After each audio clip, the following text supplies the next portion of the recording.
They told me I would be tired of the winning, but they lied. Looks like war's back on the menu, boys. The Donard dropping nukes on Iran as Iran blew up a nuclear facility in the United Arab Emirates. Ukraine blew up Moscow. Cuba is arming and threatening drone strikes on Miami, Florida. All of Trump's ops keep falling apart. England is rising up against their oppressors, overthrowing their government, essentially, because they're tired of infinite Muslims. There was a huge Islamic terror attack in Italy, and they basically let the culprit off because they said he has bad mental health, and they just basically let him back into society. I am getting called out by leftists, and it's very exciting. Because without really doing anything, all my ops are falling apart. Just absolute colossal W's across the board. Lock in and subscribe, boys and girl. Crazy deep dive today. Covering all the things in the least homosexual way possible. Share it to your friends. Tell other people if you want to be informed and cut through the psyops and have a little bit of profanity in your life. You should definitely subscribe. Content this good has been promised to everyone 3,000 years ago. Let's dive right into it. The most orange man alive made the following tweet, and people around the world, cryptids, are trying to discover exactly what he possibly could mean by this one. I'm not exaggerating. There was an entire, think piece on CNN discussing what could he possibly mean by this tweet. Now, I am no decipherer of codes, so I'm just gonna leave it up to you if you could figure out what he possibly could mean by this. Now, for Iran, the clock is ticking, and they better get moving fast, or there won't be anything left of them. Time is of the essence. President DJT. Now, the actual truth is that this is more true than any of you realize. They are drowning in their own poop right now. They are flooding oil into the sea because their oil refineries are all backed up and overflowing because they can't actually get anything out because they are absolutely, irrevocably, irreparably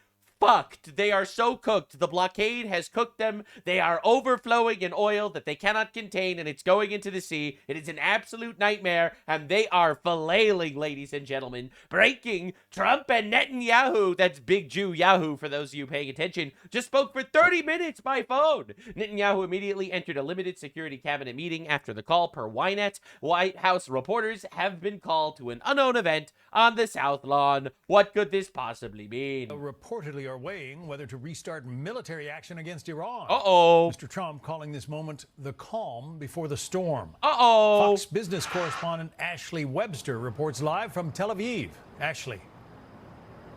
Yeah, hey there, John. I think it's true to say that the air of expectancy has been cranked up a couple of notches here in Israel today. As you mentioned, President Trump talking with Israeli Prime Minister Benjamin Netanyahu earlier this evening. They reportedly talked for about 30 minutes, and then shortly after that, President Trump taking to social media to tell Iran that, yep, time is running out. Time is of the essence, he said. Oh, boy. But with a stalemate still in place, Netanyahu... Calling this a stalemate is such a massive flub up of what's actually happening, right? This quote-unquote stalemate is they are drowning and gargling in their own blood and literal fluids, all right? While we just basically sit there and reap the rewards of every country wanting to buy our oil instead of Iran's, all right? This quote-unquote stalemate is absolutely devastating.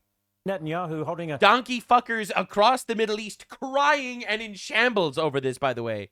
Security cabinet meeting tonight with top military leaders and advisors to discuss the next move. All of this coming as reports claim the U.S. and Israel are making intense preparations for renewed attacks against Iran. The Iranian foreign minister, meantime... Oh my God! That means terrorists might die. Heartbreaking news. Heartbreaking news. Hassan Piker losing it. I hope he doesn't lose too many of the people in his audience when we kill more Ayatollahs. There's another attack makes no sense if the U.S. and Israeli military have already, as they claim, destroyed the country's nuclear... I love that these people are so fucking retarded. They're like, but why would you even do it? You said you already destroyed our military. Don't worry. Don't worry. There's more dog fucking rapist pedophiles that we could kill, and we can do it for the love of the game. Don't you worry about it, homies. The facilities. Listen to this. These contradictory statements truly indicate the depth of America's confusion regarding their objectives. The confusion. Yes, we really don't want a regime that's going to continue building nuclear weapons. Yes, the goal was obliterating your Navy, your Air Force, your missiles. We've done all of that, all right? And also making sure that you will never have a nuclear weapon. So we are going to continue killing your leaders until you actually have a leader that's willing to suck the glorious orange cock of America, all right? And until that happens, we are going to keep killing you, actually, because you have been waging war on us for 47 years, and the clock is ticking. Tick-tock. Tick-tock, terrorists. Blow yourselves up or we'll do it for you. And that's the game, all right? So all these guys, like, grandstanding, like doing, oh, but America doesn't even know what their objectives are. Yeah, our objectives is killing the terrorist regime. If you refuse to surrender, we will just help you along. We'll get you to your virgins in hell very soon. This war. So Iranian state TV also has been showing video today of government supporters, some receiving defense. That's right, baby. We're going to get fat old women in hijabs holding assault rifles. That'll definitely stop the United States Air Force. This is how you know how fucked they are. They're like, oh, we're armed and ready to go. Show a 60-year-old woman, baby factory, out here with a fucking assault rifle. Oh yeah, bro. Defense trading inside of mosques, weapons and all. Yeah, Donald Trump is so confused. He just has no idea what he's doing when he systematically obliterated our entire Air Force, Navy, missile facilities, nuclear sites, and economy. He's just flailing around in the dark. Bro's hoping to hit gold as he annihilated 2 generations of our leadership. Currently, the leader of Iran is a comatose homosexual ayatollah. All right, let's not worry, bro. And they're trying so hard to make it sound like they're actually putting up a fight. Look at this. This is incredible. And all. And one Iranian had a more direct message for Donald Trump. Wow. Listen to this. Trump, you cannot take this trade of Where's your husband? Is he dead? Rip Bozo, I guess. Hormuz from Iran. I have come to destroy you. I have come to destroy you, says a goat-fucking pedophile rapist holding a shotgun. Yes! That'll work. It'll work, guys. It'll work. So with the Straits still blocked to shipping, authorities in Abu Dhabi say a drone attack caused a fire close to... Yep, and we are getting there. This is massive right now, by the way. Yeah, Chief Foreign Correspondent Trey Yinks is live in Tel Aviv. I'm sure he's got more for us. Trey? Yeah, guys, good morning. We do start with some breaking news out of the UAE, where officials say that a drone attack against a nuclear power plant caused a fire. Hey, do any of you guys wonder why we don't mind that the UAE has a nuclear power plant, but we actually very much don't want Iran to have a nuclear power plant? Any of these retards that like saying, you're a hypocrite. Do any of you actually understand? It's simple. It's because the UAE enriched uranium to 2% to use for civilian needs. Iran enriched uranium to 60%, which is only used for weapons, and they're directly stating their goal is to destroy us. Therefore, the UAE is our friend, and we don't mind, and Iran is not our friend, and they're gonna fucking die. All right? Now, I want to make this very clear. Winning wars is based, actually. Yes, it is not hypocrisy when our buddies have nuclear power plants, but our adversaries get killed. Actually, that's based. All right? I'm tired of people being like, you're okay with Israel having nukes, but you're not okay with Iran having nukes? Yeah, Israel's not nuking us. Iran wants to. Yes, actually. That's not hypocrisy, all right? We want to kill our enemies, actually. At a generator on the outskirts of the facility. This is a significant attack and likely conducted by the Iranian regime. It comes as tension continues to rise across the Middle East as the region waits to see if the war will resume in the days ahead. So far, efforts toward But I was told that the Iranian Islamic regime, they just wanted to fuck camels in peace. They didn't actually want war or anything. Diplomatic solution with Iran have been unsuccessful, with officials in Tehran unwilling to make the necessary concessions to reach a deal. Oh, well, President Trump spoke on his return flight from China, indicating he didn't like the first... Nux, how could you be celebrating the deaths of people that are trying to kill you and raping children? I'm so sorry. I'm so sorry. My purity test failed you. Sentence of the Iranian response to the U.S. peace proposal. I looked at it, and if I don't like the first sentence, I just throw it away. Hey, Mr. President, I don't have time for that. I gotta call Netanyahu. Sorry, bro, it's over for you. Now, Cuba, all right, another one of the tentacles of largely China, the communist retards in our hemisphere. Cuba acquired more than 300 military drones and begins discussing plans to attack Guantanamo Bay and U.S. military vessels, according to Axios. Cuba is discussing striking Florida. Guantanamo Bay, U.S. vessels after acquiring 300 military drones. It would be fucking retarded because that means we would obliterate the shit out of them. Just to be clear, if they actually do this, it would probably be one of the dumbest fucking military moves in recent history. I say one of the dumbest because October 7th is probably the dumbest military move I've ever seen in my life. All right, a couple of goat fucker pedophiles decide to kill some Jews, and now all of a sudden there's no more Hamas, no more Hezbollah, no more Houthis, and no more Iran. So realistically, that was probably the worst move anyone could have done. This would be the second. And it's honestly shocking that they're even considering this because, in my opinion, I think they know they're fucked. They know that we're going to overthrow their regime inevitably. So they're like, at least let's go down swinging. Or this is a lie. Now, I am not going to just sit here and mindlessly believe everything the media says. This could actually be a lie. This could be a CIA op because we know that CIA people were in Havana, Cuba over the last couple of days. I think it's very likely this is CIA manufacturing consent for war. Now, I personally don't need them to manufacture consent. I consent already.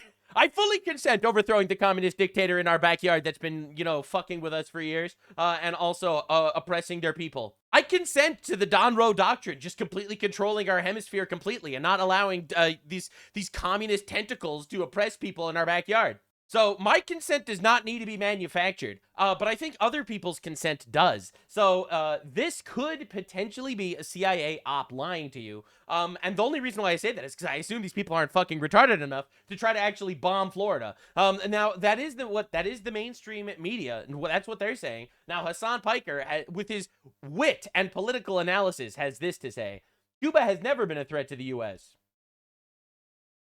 This guy just loves sucking communist cock. It's crazy.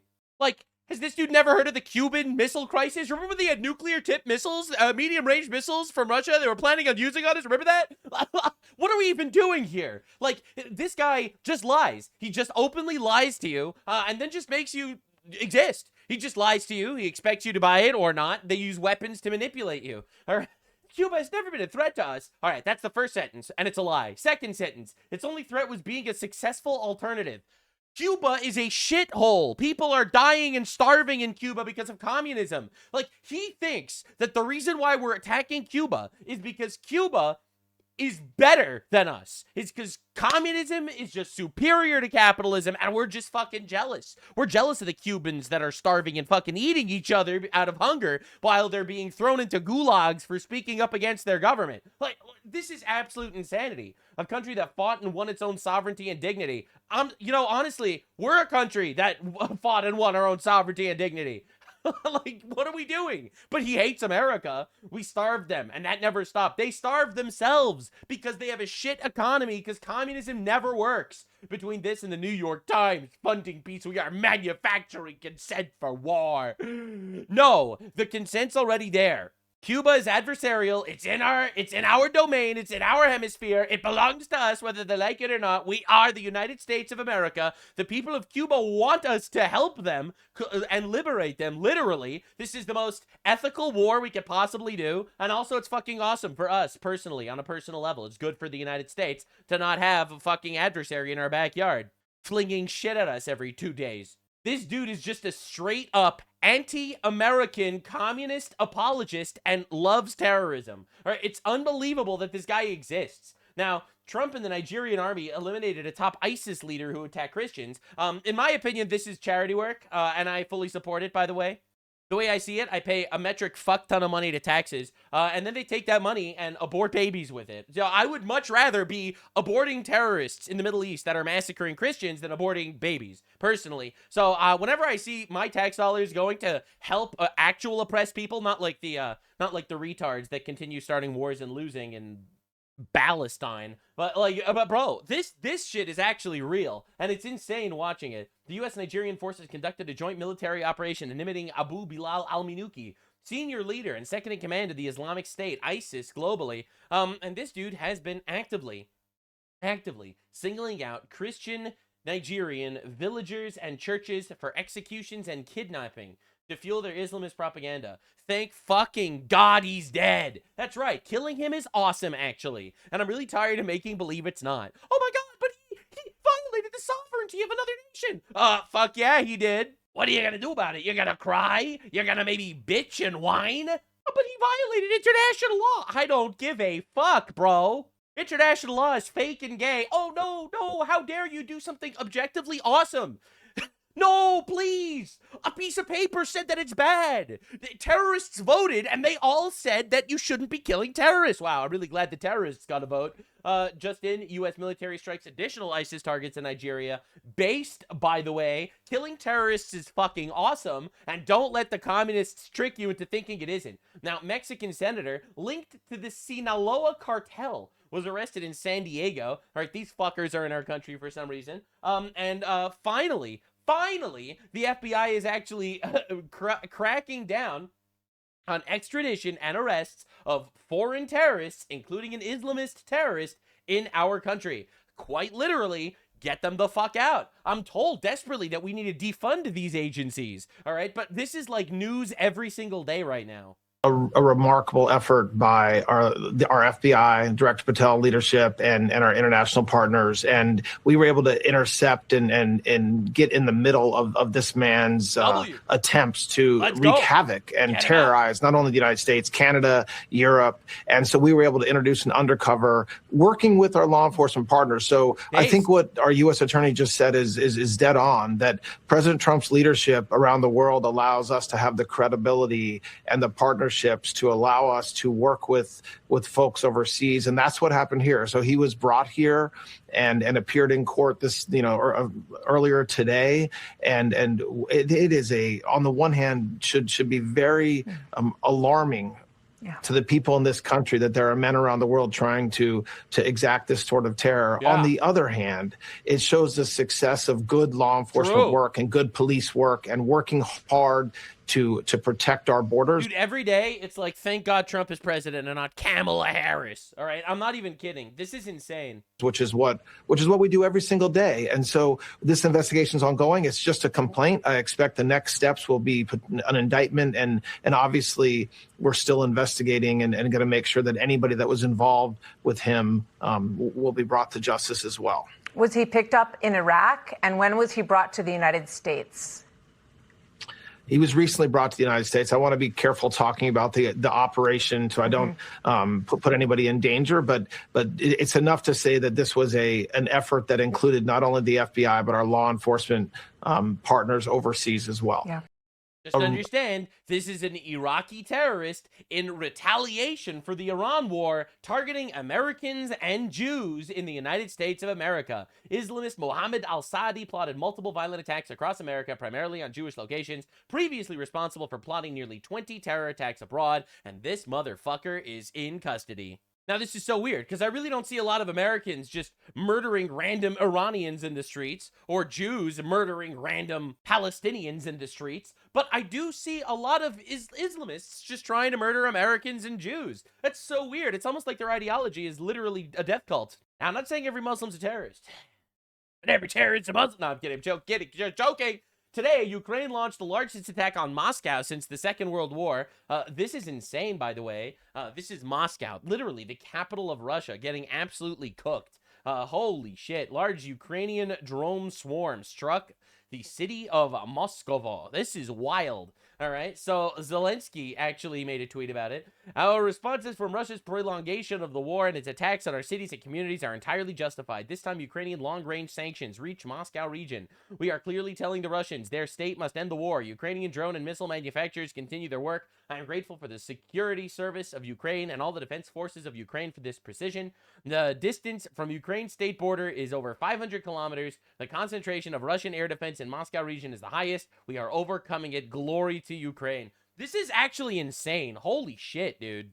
The obvious commentary here, though, is this means that they're really not trying to end the war. What are they even trying to accomplish with this? Look, I'm not being like such a bitch about it, because realistically, I think that Russia's invasion of Ukraine was cruel. A lot of people say it was unprovoked. I think that's a lie. Everyone knows that Ukraine was trying to join NATO and build missile defense systems around Russia and stuff like that. So saying it's unprovoked is not true. But at the same time, this massive invasion, they took 20% of Ukraine already. Tens of thousands dying. You know, Zelensky keeps talking about how he wants peace. My guy, this isn't going to get you any closer to peace. Russia has so much superior firepower. They will continue. It will only escalate from here. And the reality is, while I am supposed to be writing a check to Ukraine to save lives, these guys are just escalating the war forever. I, for one, am tired of America being on the hook for every single global war. Whether it's Ukraine or Israel or anything, I do not want to be handing out infinite money to other countries so that they could do their shit. Not my responsibility. I want to be out of NATO. I want to be out of the UN. I don't want to do with any of this shit. I care about America. All right, let's be real. Sure, I care about all this other stuff too. I'm going to be honest, but there's so many conflicting agendas. It's like, what am I supposed to do? So I will absolutely support Trump obliterating some Nigerian terrorists trying to massacre Christians, because that's objectively good. Close the book. We did something fucking awesome. Moving on.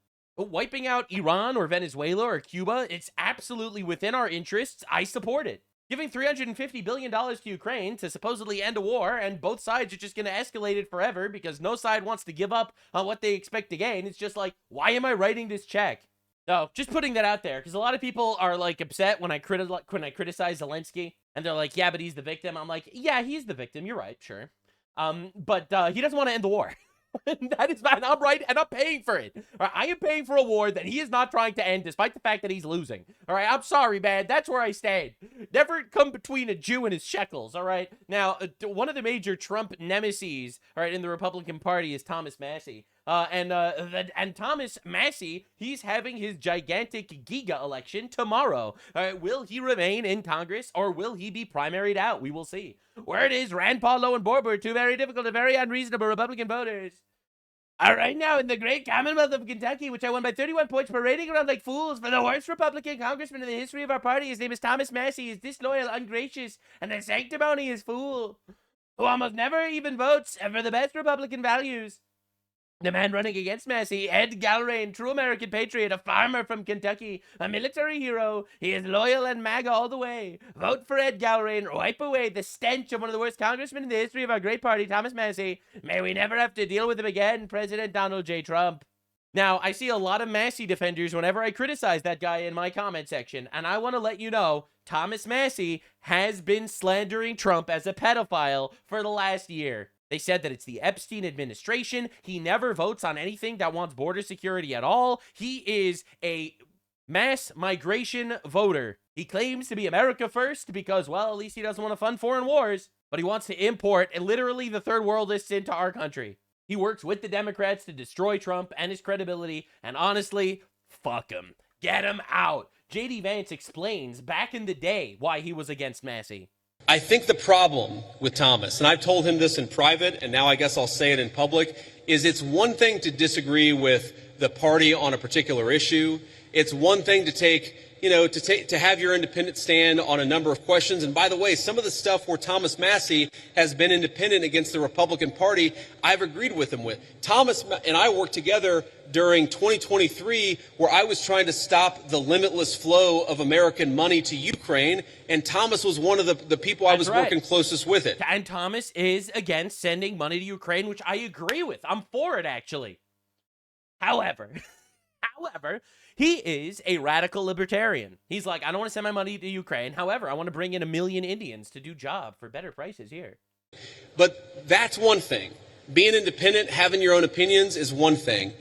Voting against the party on every single issue, you're eventually going to make too many enemies. That's right. And that is the problem that Thomas has had. It's not one issue. It's not 3 or 4 issues. That's right. It's that every time that we've needed Thomas for a vote, he has been completely unwilling to provide it.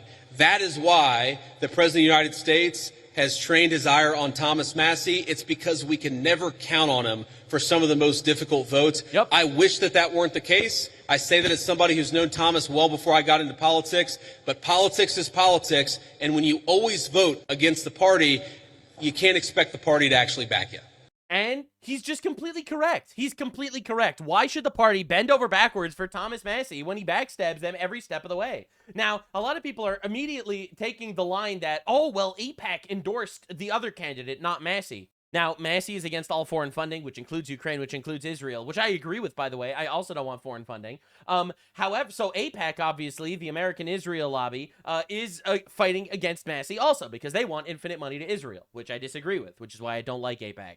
I am way too Jewish to be giving money to the Jews, okay? So people are already pushing this narrative that the Jews are buying this election. Now, let's look at what the Jews have been doing, all right? Let's see. Is it the Jews that's forcing Massey to vote against every single standalone immigration bill? What's going on? All right, this is a secure border, D-. Massey was watching tens of millions of illegals flooding into the country under Biden, and he was like voted against H.R. 2 to strengthen border security, blah, blah, blah, blah, blah, blah. All right, what about this one? Refugees and asylees voted against H.R. 2 to reduce asylum fraud. Massey voted against it to stop asylum fraud. I'm sorry, man. That is the #1 issue plaguing our society right now, and we need to stop it immediately, ASAP. So, of course, new all-time high. Ed Galbraith has a 58% chance to defeat Thomas Massey. This is massive, by the way. Now, a lot of people are saying, oh, Israel is rigging the election, which is unbelievably stupid.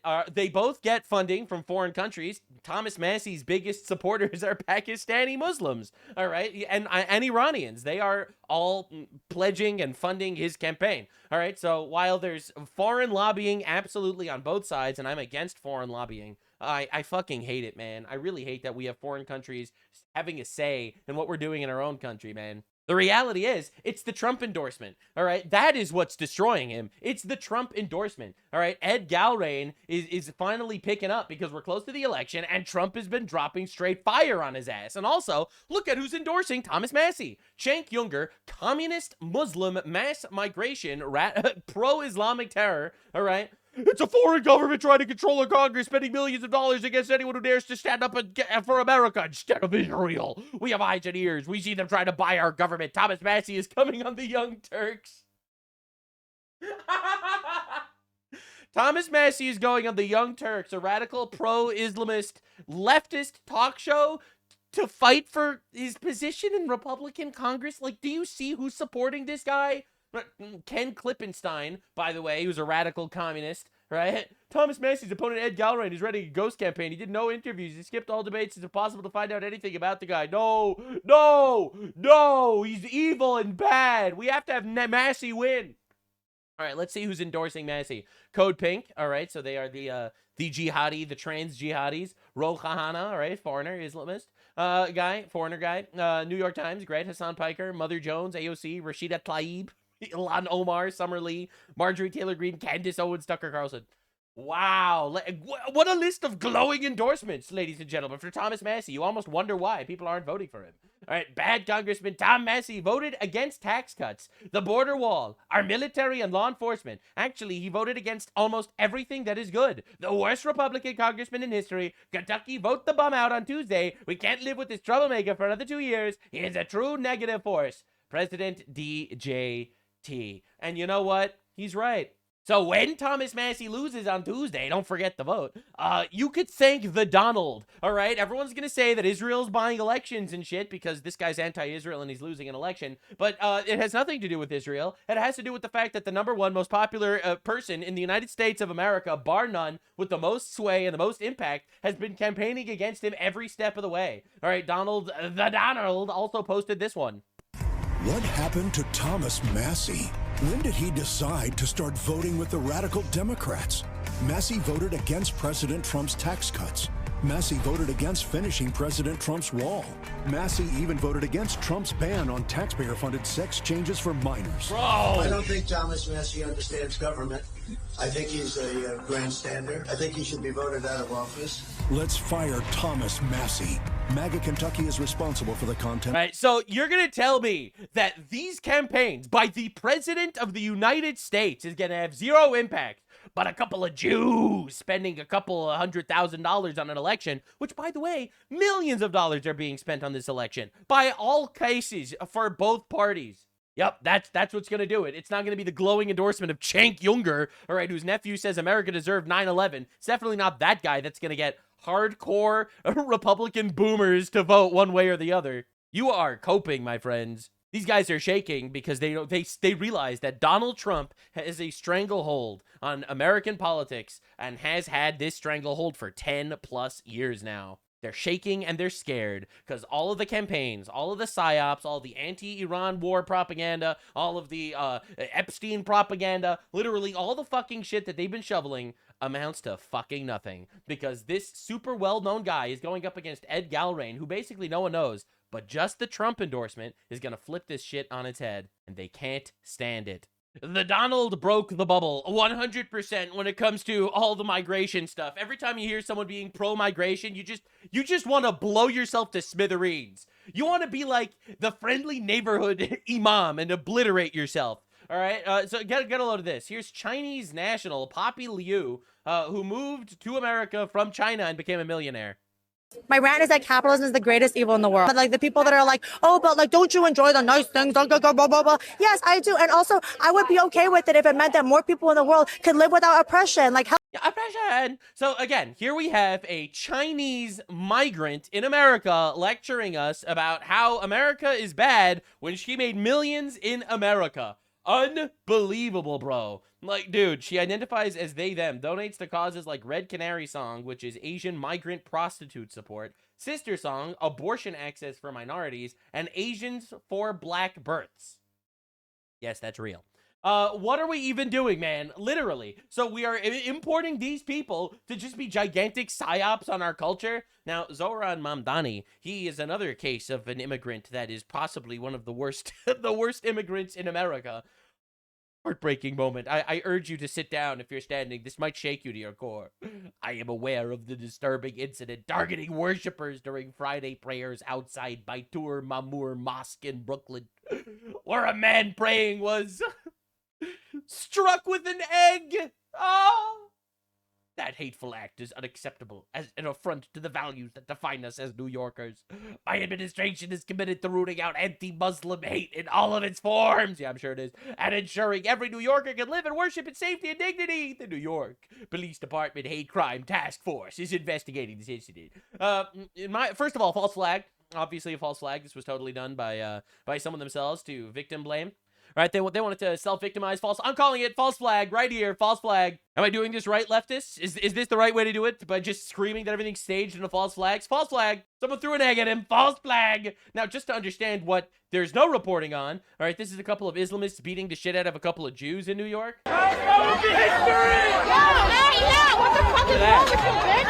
Yeah, so again, I can't show you more because it'll probably get the video removed from YouTube. But apparently this is just a thing. I'm sorry, bro. Zero condemnation from the mayor of an Islamist mob beating the shit out of a couple of Jews in Brooklyn, but someone threw an egg at themselves, guys. This is painfully, he's painfully aware of the disturbing incident, guys. Donut operator responded, an egg is what you tweet about over all the other vicious attacks on your citizens. And he's completely right, man. All right, you're concerned about a Muslim getting hit with an egg, but you have nothing to say about when your wench is celebrating October 7th and 9/11.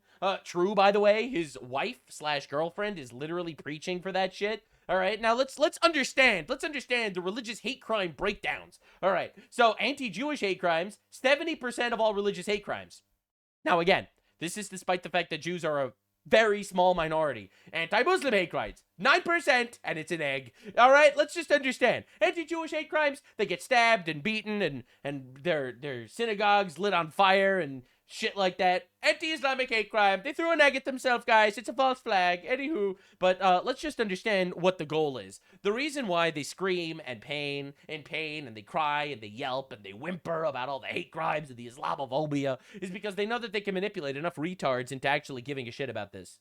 Now, again, I do not condone any violence, any throwing of eggs at any people, any Muslims, or anything like that. I don't condone or support it, but just understand the psyop. Understand that when 9/11 happened, and Zohran Mamdani is sitting here and being like, well, actually, the real victim was my aunt who got dirty looks in the subway wearing her hijab. Understand how they make themselves the main character of every story, because this is a coordinated takeover of our country. You're probably wondering how a city can elect an Islamic mayor, literally 20 years after the worst Islamic terror attack in history, 9/11. And, well, the answer is simple. They just replaced the population with complete fucking retards, inbreds, and barbarians. All right, so this is an imam in Washington, D.C. If our principles call on us to sacrifice, then we are not willing to lose any of our popularity. We do want to create a culture that reinforces our Islamic values. I don't actually. I know that I don't really get to get an opinion here or anything because apparently this guy's here and a citizen or something. But I actually don't want you to create a culture that affirms your Islamic values. Personally, I know no one was asking. But I am not a fan of self-destruct. It is not one of my favorite Pokemon moves. It allowed for Islam to be introduced in that region in the flavor of Ahlul Bayt. Islam has different flavors. Some of them are bitter. If you look at the Islam of Daesh or some of the Islams that are all about commanding and worshipping. There are many different types of Islams because the Quran has many different versions because despite the fact that it's supposedly the word of God, every single different group of Muslims have a different version of the Quran. And literally clown religion, by the way. I know I'm not supposed to shit on other religions, but I'm like, bro, what are you doing? Scolding and are very dry. Yeah, so here we have a dude coming in, an imam in Washington, big meeting. We have to change the culture of America to be more welcoming to Islam. My guy, I don't want that, actually. Can we vote? Do I get a vote here? All right, so just understand how done England is with this shit. They just did a march yesterday, and the kids, bro, this is crazy. The kids are popping off.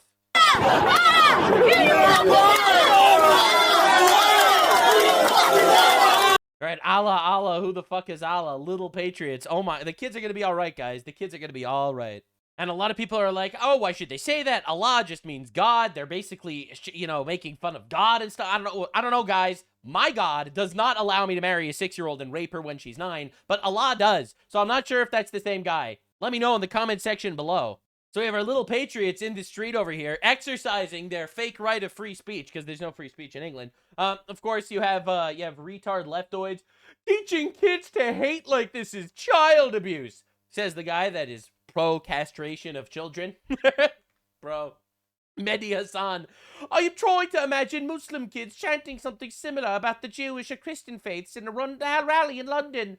Would Muslim kids be anti-Jewish or anti-Christian? The Prevent Folks, Counter-terrorism police and entire British media would be all over the story asking why Muslims are so extreme and brainwashing their kids. Can you imagine if Muslims would brainwash their kids into disliking Christians? Did you know that every single Islamic military uses child soldiers? Every single one, all of them, all right? These are Hamas kids, all right? These are kids that are part of Hamas, okay? Are you fucking retarded? Did you know that Iran uses child soldiers to blow themselves up on enemy landmines to clear the way for the adult forces? Like, are you aware of that? If they're too young to hold guns, they send them out into minefields to clear the minefields with their own bodies in Iran, all right? Hamas does this, all right? There were literally gangs of Islamists running through the streets of London chanting, "We will rape your daughters. We will rape your daughters," chanting it, all right? Are you serious? Like, these people just expect you to just acknowledge their words. Their words are weapons. Their words mean nothing. Personally, I do not like the idea of teaching kids to hate another religion or race or whatever. I don't think it's a very nice thing to do. These people are fighting for the freedom of their country, though, okay? You have to understand, this is an existential threat for these people, all right? These kids are patriots. And for all you know, their sister went through something completely unthinkable that changed their lives forever, all right? Now, Muslims have been crying and shouting Islamophobia for 24 hours nonstop because of this video of Muslims going to the rally.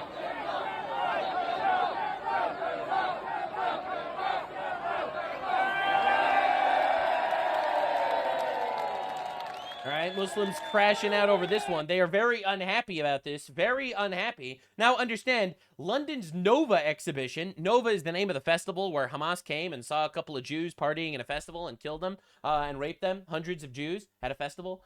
So, Nova exhibition, to commemorate the Jewish kids massacred on October 7th, in a festival, was removed per police request. You know why? The Met Police asked the organizers to take the sign down out of fear of terror attacks. That's right. You cannot mourn the massacre of Jews in England anymore because you might be causing Islamic terror attacks. Now, you can't blame the Muslims. They don't have agency. They're just barbarians, of course, obviously. They have no form of agency of themselves. No. Muslims agency, that's ridiculous. That's crazy. Why would you think this? Now, Muslims in London yesterday counter-protest against the Unite the Kingdom event, saying these streets are ours.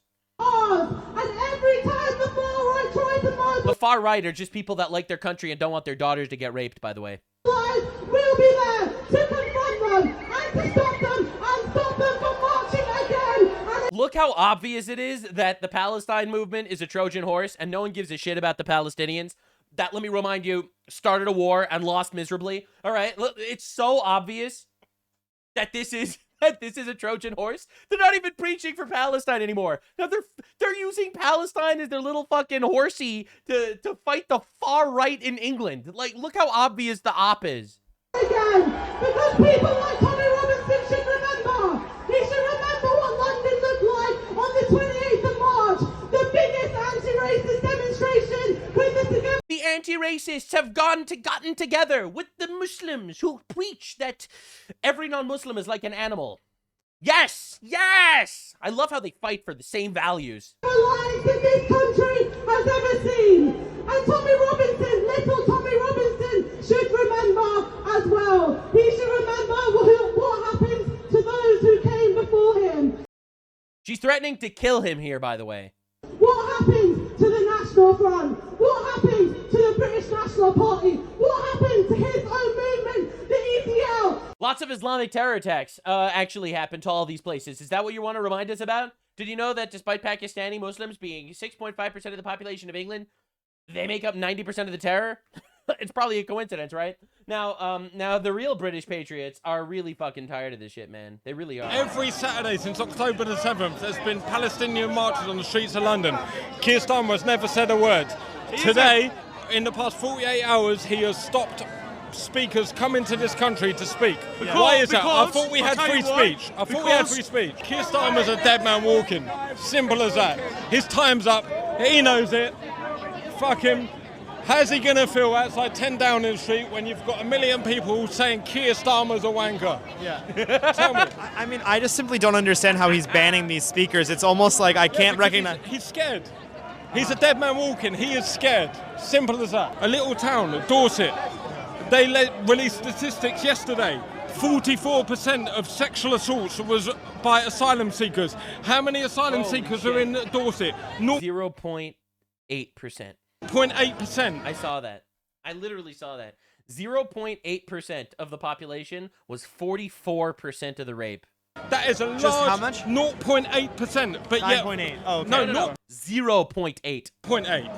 0.8% of asylum seekers in Dorset. And 44% of the rapes are from them. 44% are from them. Yeah. That's a real statistic, by the way. That's not a lie. It should scare the shit out of you. But it turns out when you import barbarians, they act like barbarians. Like, we should not be surprised. Logic dictates this would happen. Don't lie. Dorset... They just don't want you to believe your eyes. Police have shared that. But yet Keir Starmer keeps bringing them in. Tell me we're wrong. We're not racist. We're not racist. Look at this. We are not racist. Since Keir Starmer has come in, it's been shit. Actually, it's racist to not want your daughter to get raped by by barbarians, bro.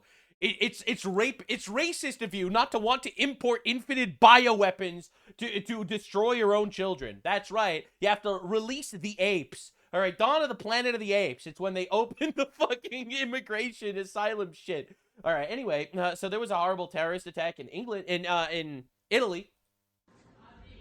Dude just goes in there and rams his car into a whole bunch of people. The Italian authorities have announced yesterday's car ramming attack in Modena was Salim El Kudri. And get ready for this one. It was not terrorism because of mental health issues. Like, dude, this shit should radicalize the fuck out of you, bro. It really should. Now, if you actually look at the way the media reports this, 8 injured as car rams into pedestrians. Car plows into pedestrians. Vehicle rams into pedestrians. Car plows into crowd. I wonder why car would do this. Why would Carr do this, guys? Elon Musk says. Why would Carr do such a thing? Yeah, well, it was this guy, actually. It's that guy. Perpetrator yesterday's car ramming, stabbing attack, right? So basically, he rammed the car into like 8 people. He jumped out of the car and started stabbing people. In Modena, Salim El Kudri has told investigators why he carried out the attack. Are you ready?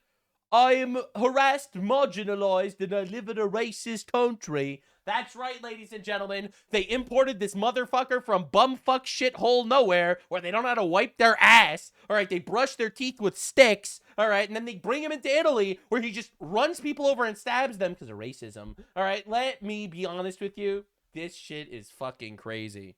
What is this here? This is a terror attack in Italy. Open a first link off stream. Dude rammed his car into a crowd. Wait, what? Italian authorities have announced that yesterday's car ramming attack in Modena by Salim Al-Khoury was not a case of terrorism, but due to mental health issues. That's right. So in the video, you'll see that there's a car. I'm not going to play it. You'll see that there's a car, and you can pretty much assume what happens at the end of the video. And to breaking news out of Italy today, where a car plowed into a crowd in the northern city of Modena. Dramatic video posted on X shows that very moment the car jumped the sidewalk before crashing into the shop. Who does the driver, a 31-year-old man, was stopped by Salim El-Khoury does this. Okay, let's be real. People in the crowd. Why everyone like makes believe they're surprised? Like, I can't believe it. I can't believe that people who have a book that they think is from God that says that we should kill the infidels. I can't believe they kill the infidels. I can't believe it. I literally can't believe it.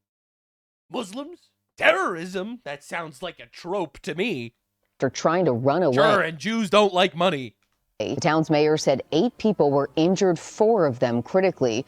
A terrorist attacked Italy today. The man who stopped him is Luca Signorelli. Absolute fucking Italian protagonist. Signorelli! Bro, they got this guy from JoJo's Part 5 to beat this name. Please pray for Luca as he was stabbed stopping the terrorist.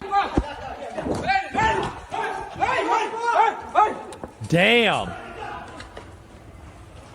Citizens are saving the West. It's not the institutions. It's not the governments. And remember when the Italian Meloni or whatever her name is was supposed to get elected and she was considered far right by everybody and she was going to stop immigration? But she's a woman. Why are we electing women, guys? Haven't we learned our lesson? Why haven't we learned our lesson? This is crazy, dude. And there's the knife. Look at that. That's a fucking orc right there that they managed to capture. All right, they got 3 Italians to take down an Orokai. It was pretty fucking insane when it happened. Holy shit. Helm's Deep could never. Yeah, god damn. There he is. Absolute fucking champion. Legend. Luca Signorelli is a hero, one of the bystanders who stopped the murderous fury of a man of Moroccan origin who today sowed violence and terror in Modena. Despite being injured, he sacrificed himself to save the lives of those who were there. I thank him for the valiant act of altruism and example for... Jesus, man. Do not change the subject. You filled us with North Africans. That's right, baby. Translated from Italian. Did you understand the importance of your actions? Yes, I have shown that Italy is not dead. Damn, bro. It's still here. Would you do it again? Yes, I would most likely do it again. Italian patriot right there. I love to see it, man. I do. That's amazing. So it's insane, dude. It wasn't a terrorist attack. It was just no, it was just a mentally ill man who ran over a bunch of people and stabbed them while screaming Islamophobia. Mental health episode? Oh, okay. It's an insult to the actual Italians he now admitted he wanted to target because he felt marginalized. Wait, is that true? The Moroccan man who drove a car into Medina once stated, "I'm bullied. I live in a country of racists." Well, I would be racist as fuck if this guy was trying to run me over too. I'm just saying. You just made it worse. You made it a little bit worse by trying to run over a lot of them in your... Yeah, a lot of people don't understand, but one of the leading causes of Islamophobia is that they keep fucking killing people. Now, if they weren't racist, now they're going to be even more racist. Yeah, then leave. What are you doing in a country that you think you wanted to go back to Morocco? That place sucks. Morocco, one of those fabled 109 countries that kicked out all the Jews about 80 years ago, and now it's gone to complete shit. It's a coincidence. Average IQ sub 80, by the way. All right, now, anyway, everyone's tired of this. So you got these leftoids virtue signaling after all this goes down that actually we need to be more tolerant to migrants. Okay. So this is what happened in Sweden. Last year in Sweden, a 16-year-old girl was on her way home from work when she was raped. However, the criminal, a recognized refugee, was not expelled because the crime was not considered serious enough to meet the high threshold set by the Refugee Convention. Her case... What the fuck, man? See, this is why I'm like, I don't care about the Refugee Convention. I don't care about the UN.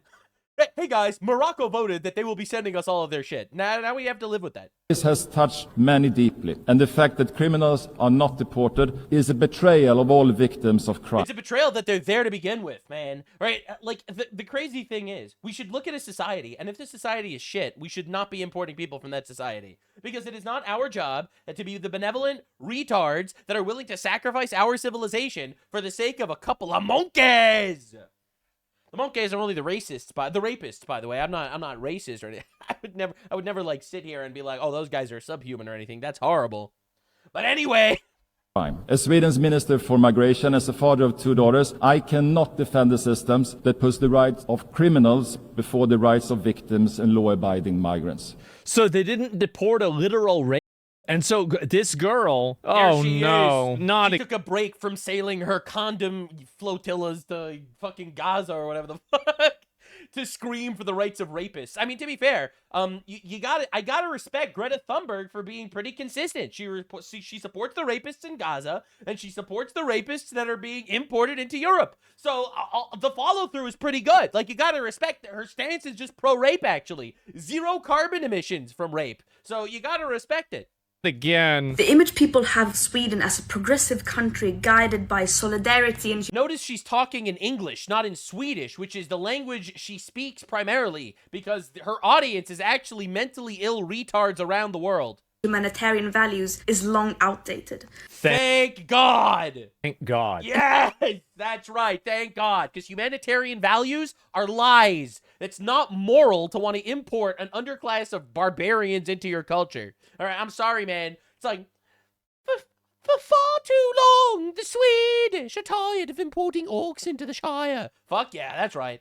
And we urgently need to talk about some of the things happening here and put all the pressure we can. In Sweden, people who came here as children are now increasingly being deported without their families. Oh, that is a problem, actually. We should be deporting the families, too. Countries they have no connection to and that are very much not safe for them to be in. I think the solution is that we should deport them with the family. I think God, he's so fucking based.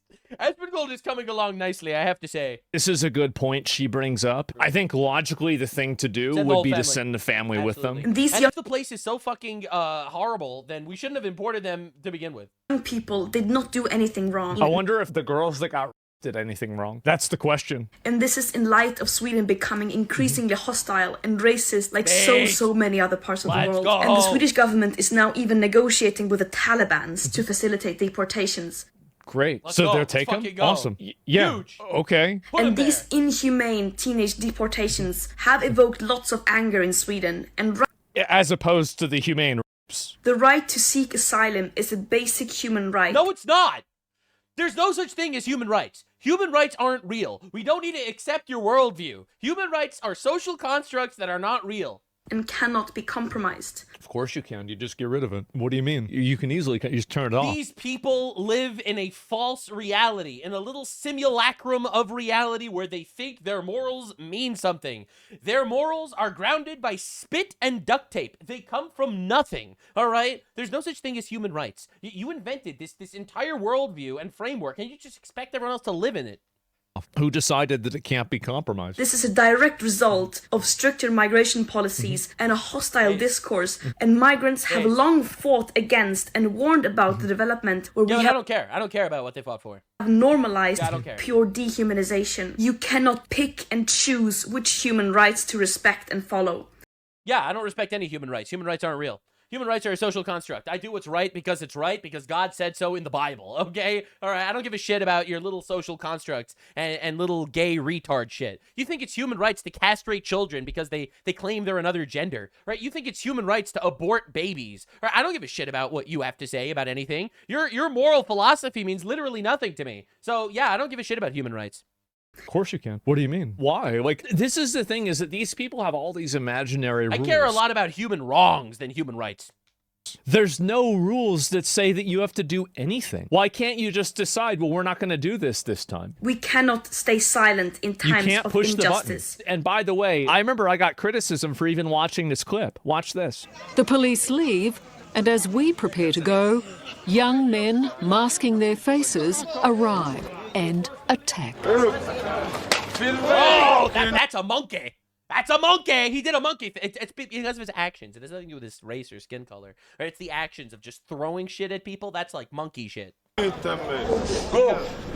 Mate, go. Don't you touch me. Okay, please. Get out of here. We're trying to help you. We want to make you guys look good. You don't need to hurt us. There's no need to be unkind. Hey. There's No need to be unkind. Allow me to lecture you on why actually you shouldn't be a barbarian. no need to be unkind.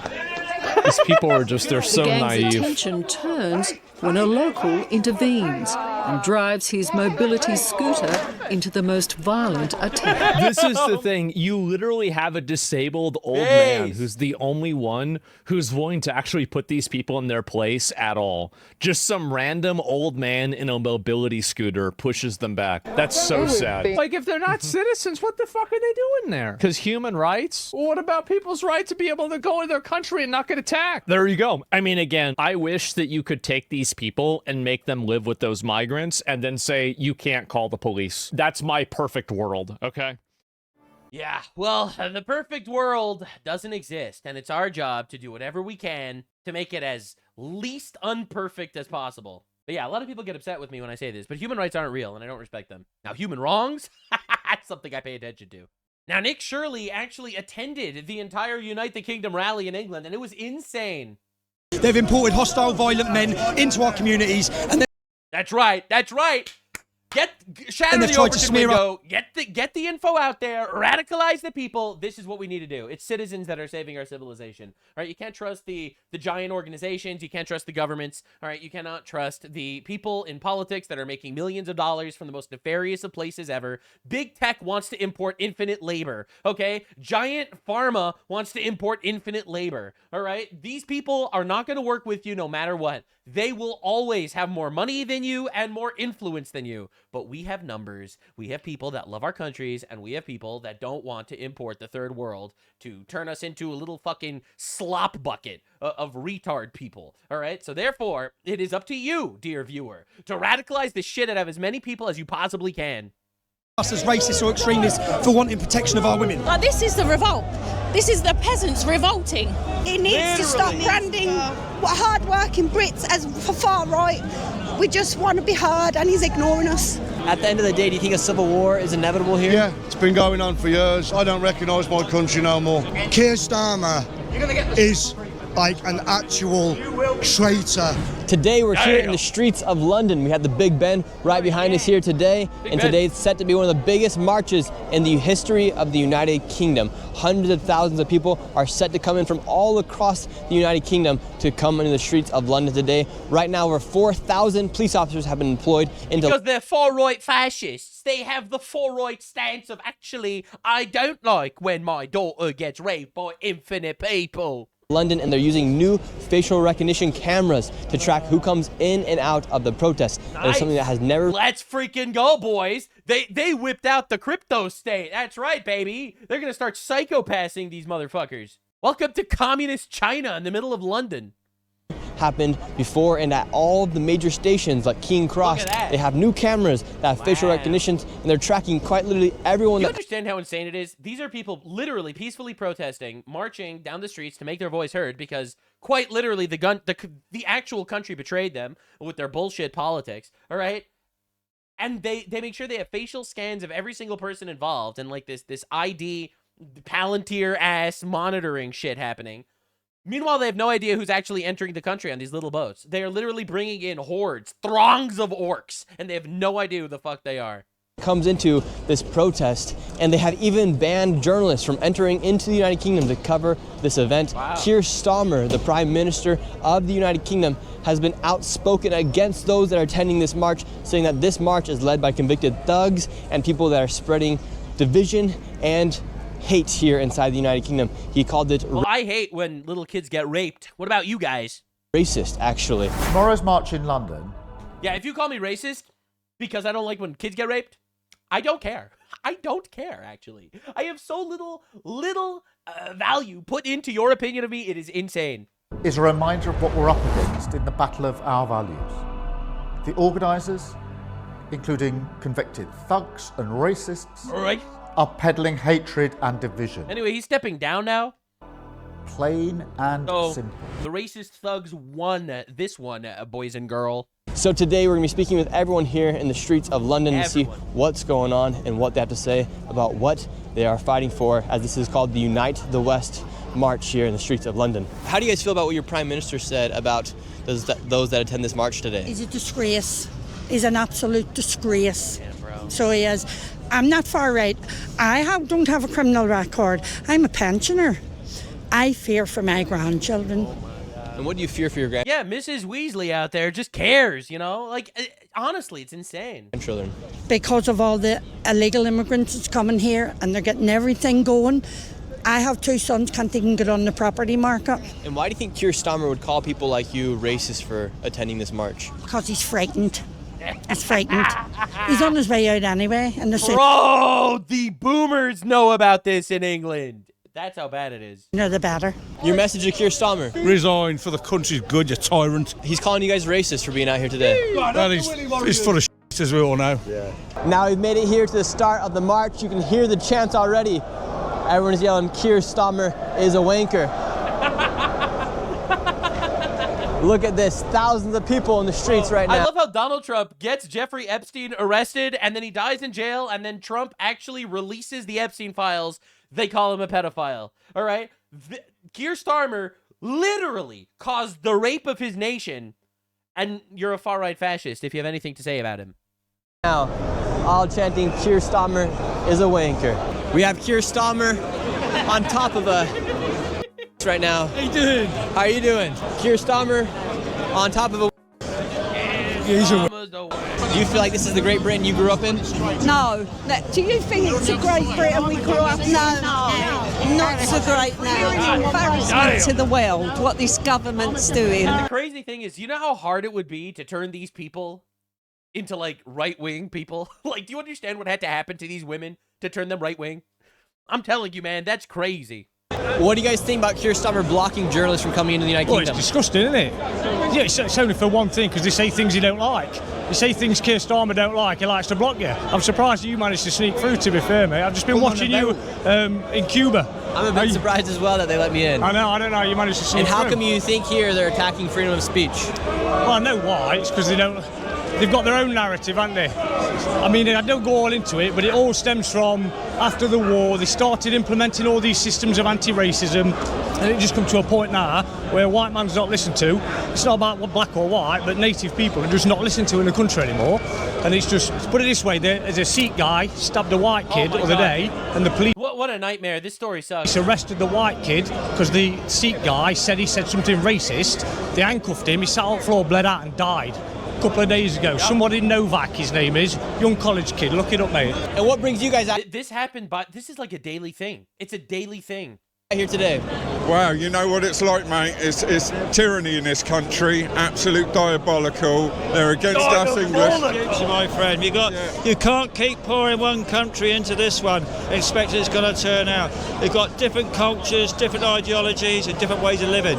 We want to keep our culture. I've got a granddaughter. When in 30 years' time, when she grows up, I want her to recognise the England I was born in. And if we keep pouring into this country, there's going to be nothing left. In what ways is the England that you grew up in different than the England that your grandchildren are growing up in? Because we keep pouring in these different cultures, these different religions into this country. And we've seen how the Islam goes. You spread Islam across the world. It's like, it's even worse than the coronavirus. I got Islammed, and it's contagious, bro. It Islam's everywhere. Spread Islam across, by the way, Europe. It destroys everything on its path, on its way. I've got nothing against refugees coming in, as long as they're vetted and we understand who they are and what they are. Come and respect our culture, come and respect our people. That's all we ask. And Keir Starmer has called the organizers of the event thugs and racist, and has said that you guys are pushing division and hate here inside the country. Keir Starmer shouldn't even be there. He's hanging on by a thread, and he knows he is. It's his last chance for his last chance to stand against us people. He's been calling us far-right fascists and Nazis. Right. Can you see? Far-right fascists and Nazis. Their political stance is, please don't rape my daughter. Do you understand how diabolical this is? Any far-right fascists and Nazis around here. I see grandparents, I see parents, I see soldiers, I see everyone out. It's my grandson. We're not far-right, we're not fascists, we're not Nazis. We're just people who want a future for this country, and that's all we're after. And do you think you'll ever get to the point here where people have to actually defend the country and bear up arms? Yeah, because nobody's listening to anybody. Oh, shit. See, the thing is, they are one election away from a civil war. If the next election results in even a moderate retard, it's over. It's actually over. There will be civil war in England. I have faith that Restore Britain will win, and they'll manage to figure their way out of this politically, but they are one election away from civil war. They're just doing what they want to do. They're not asking us what we want. How are you doing, sir? I'm all right. I'm here for the love of Christ. The march has Based! Oh, but he's a far-right fascist. officially begun. Tommy is right behind us now, leading the march. Hundreds of thousands, if not millions of people are out here in the streets of London. Here we go. Oh, let me pray for you quickly. Heavenly Father, thank you for this man. Thank you for everything you've done. Thank you for blessing him and keeping him and continue to bless him and cover him in all ways. In Jesus' precious name, amen. Amen. Wow, religious people. Sounds like some far-right fascism to me. They're supposed to strip themselves from all forms of actual moral systems and embrace endless ethnic fuckery from the retards in charge. Here we go. People in the streets of Britain praying for me. Good to hear you. Oh my God, take your photo. The people of London. Come here, quick. Yes. And ma'am, they are calling people like you a racist for being out here today. I was an NHS worker. I worked for the NHS. I was a medical emergency nursing assistant. I lost my job for showing a post from the government website how much asylum seekers get when they come to the UK. Oh my God! They fired a nurse because she was upset that taxes were being used to fund shit from migrants? No. I was sacked for gross misconduct straight away. Gross misconduct? Never for retweeting a post. Had a complaint about me ever in my life, so I'm here to support my nurses. So you've been attacked by the government for speaking out against mass immigration? Yes, I was an NHS nursing assistant. I was a medical emergency. You know the craziest thing?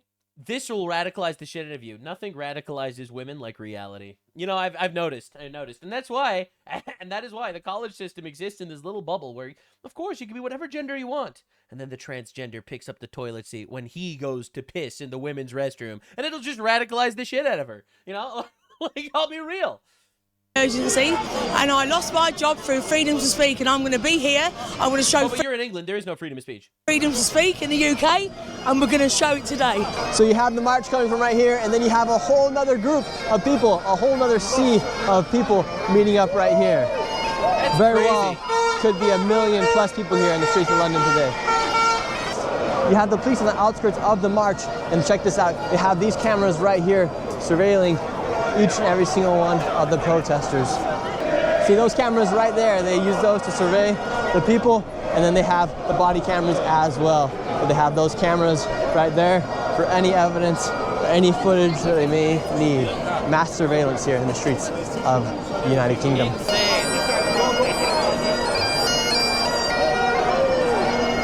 Your sign says... Hello. Oh my God. Hello, Nick. Yo. Nice to meet you. That's awesome. Your sign says, we did not vote for open Dude, citizens are saving our countries, bro. borders, digital ID, higher taxes, two-tier policing, loss of free speech, pedophiles in politics, higher cost of living, Starmer out, restore Britain. Yeah. What's your message to Keir Starmer today? Keir Starmer's a wanker. Everything I gotta say, it's catchy. in the mandate is backtracked on, he's added things in that wasn't mandated, like digital ID. It doesn't listen to the British public. He's just had a landslide vote and he still is ignorant. He needs to go. He needs to stop branding hard-working Brits as far right. We just want to be heard and he's ignoring us. How do you feel about the mass surveillance here of your government? I feel like if you can do that to your own people, why can't you monitor more closely the people you're letting in who are abusing our women? Oh, because that's racist. It's racist because you'll notice most of them are fucking retard barbarians, and you really don't want to deal with that. Children who are taking taxpayers' money, who are living better lives than the people who are working really hard in this country, who live here, who are proud of where we are. We don't oppose oppose immigration. We just don't want to have them prioritised above us. We're losing our culture and identity. It's not fair. We've had enough. And why do you think Keir Starmer... Like, I'm telling you, man, this lady was probably, like, a tolerant leftist probably 10 years ago.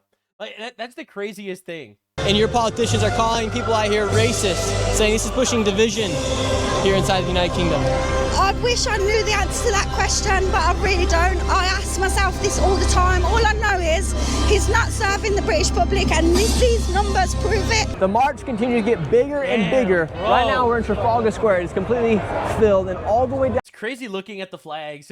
It's like the flags of people that actually believe in freedom, as opposed to like the ISIS flags and the Palestine flags that are in the anti-Britain rallies. You know, you got your British flags, you got the St. George flags, the Iranian flags fighting back against the Islamic Republic, you got the Israel flags, you got United States flags. Like, it's crazy. Down to Parliament Square is completely filled as well. We're gonna go interview Tommy in just a moment, but I want to tell you guys about the sponsor of this video, and that is Opus Click. Dude, this is insane. It's insane how massive this is. It really is. And this is a people that's just absolutely tired. It's a people that's tired of this shit going on. Tommy, you've done it again. We've done it. March. We're leading a revolution in Britain, right? From here in the middle of You Whitehall. had your revolution through the election ballot box with Donald Trump. We're having ours right now on the street. The entire streets of Whitehall all the way to Trafalgar are full of people. And what does this say about the current state of the United Kingdom? What do the Brit and people want? It says that the public are ready. We're ready, right? We've been asleep for too long. Ready for what? We're ready to fight for our country, right? We're ready. And what you're witnessing now is a formation and an organisation. We're going to spread this through every town and city, and we're getting ready for the Battle of Britain in 2029. Our next election is the most important election in this country's history, because the enemy are no longer invading on the borders where they are, but the enemy's here. They're here. They're here, and they're betraying us. Why has your government betrayed the people of Great Britain? They've tried to replace us, just like they did in Minnesota. Why do you think Somalia is the highest place in the world, yeah? They're living in Minnesota. They didn't choose there. They were put there. They were put there. So think what they've done there, and think of what you exposed, and think that they all knew it was happening, but they turned a blind eye. Well, they turned a blind eye to them raping their way through our country, because they're importing voters. They're replacing us. They have 6, 7 kids. We don't. They're bringing people in to replace us that are loyal to them, that want to be dependent on the state. Well, we don't. The far left have had their revolution, yeah? They've had it. Open borders, breakdown of the family, attacking nationalism, patriotism. They've had it. A successful revolution. Bro is on it. He's right. You're witnessing today the counter-revolution. The counter-revolution, civil war come 2029 if nothing happens. We need to win at the ballot box in 2029. Now, to do that, you have to get the 50% of non-voters. You need to captivate them, electrify them, and give them back that sense of identity and belief that they matter. Today, everyone here knows they matter. And your message to the rest of the West, for those that aren't here, that don't see what's happening every day here in Britain, what would you say the reality of life is? The reality of life is women are scared, they can't walk the streets, our daughters are being raped, they've took the safety of our nation. They've imported hostile, violent men into our communities, and then they've tried to smear us as racists or extremists for wanting protection of our women. And to the rest of the West, unite the kingdom, look at that, read that on that. Tommy Robinson is a guy. He's just a guy. And he galvanized this. Like, I'm telling you, it is citizens. It's not the gigabillionaires and the massive institutions that's going to fight for us. It's us. It's us people, us God-fearing patriots that love our countries and our cultures and are fighting to take it back. On that side, it says unite the kingdom, unite the West, because this is a Western civilizational problem. They're attacking us. Starmer saying everyone out here is racist today. Yeah, no one cares what they say, right? Look around you, look at the diversity. This is a lovely crowd, man. You guys are out here, you're raising up the cross. Yes. Starmer's calling people like you guys far right. Oh, Starmer, he needs to go. There's something dodgy about him. What's dodgy about Starmer? Everything. I mean, like, he's a globalist. And what's the Britain you hope for your children, your 2 daughters right here? At this moment in time, the whole country's in dire straits. The government are not putting the British people first.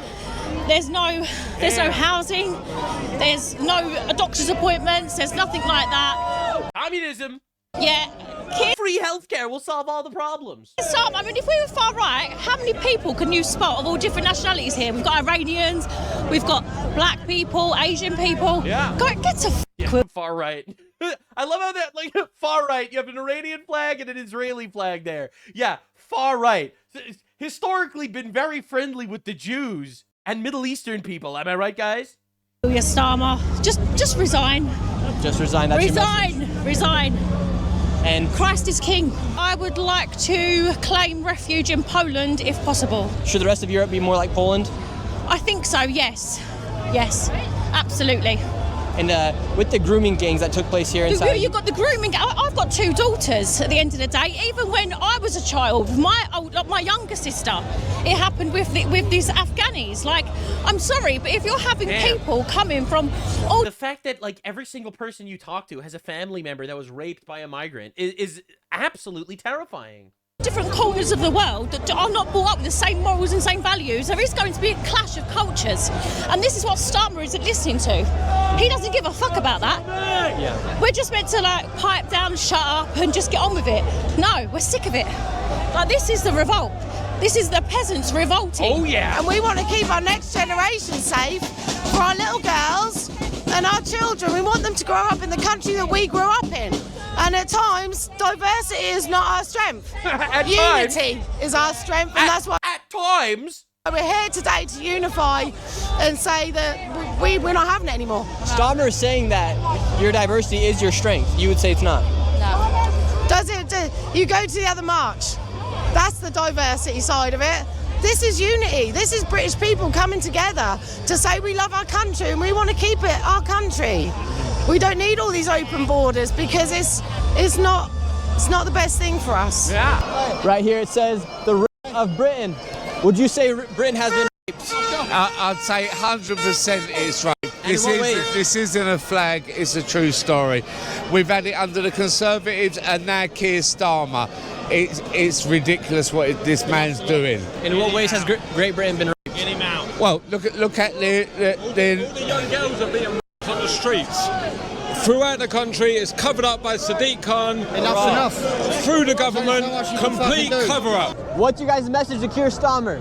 One call. You mean to tell me that the mayor of London, a Muslim, is covering up the Islamic rape of the British people? I can't believe it. I can't believe it.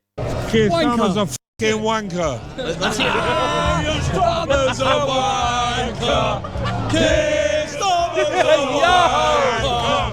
Keir Starmer's a wanker. And why do you think Keir Starmer is such a wanker?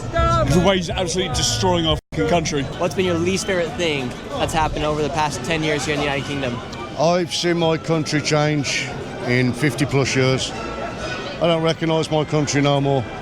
But not only that is, I'm seeing how things went in a different country in the 30s, and it's happening here. And pardon my French, to piss on the veterans the way they have and persecuting them. What do you think your forefathers would say about the current status of Great Britain right now? Turn them over in the graves. Yeah. Literally turn them over in the graves. Because my grandparents fought for this country. My cousins, my relatives, my uncles, my aunts, friends have died for this country. For what? For what? Imagine going to die in a foreign country so that you can come home and watch the people that sent you to die literally import infinite retards to destroy your country that you died to protect. It's heartbreaking. These rich arseholes over there. Over in Parliament. And do you think those that are in Parliament, you think they represent They the are people? the most hated idiots this country's ever seen. And why They're more than idiots, bro. They are malicious. It is very obvious. do you think they continue to get elected? Because I think they like it. I think they want the division. Look at this. Every race, creed, colour, sexuality, people from all over the world, all the different flags. This is united. This is love. This is everyone, brothers and sisters in arms, for one cause. Freedom. Freedom from that tyrannical bunch of bastards over there. That's what it's about. People have died for this country. They've bled. They're blood soaked. In every part of this country, it's blood soaked. Of men and women and children of this country that have fought for thousands of years. For what? For them bastards. F*** them. At the end of the day, do you think a civil war is inevitable here? Yeah, it's been going on for years. I don't recognise my country no more. So what will a civil war look like here if you guys do not have Like any arms? war, death, destruction. No one wins. No one wins in war. My friend died fighting for this country. For what?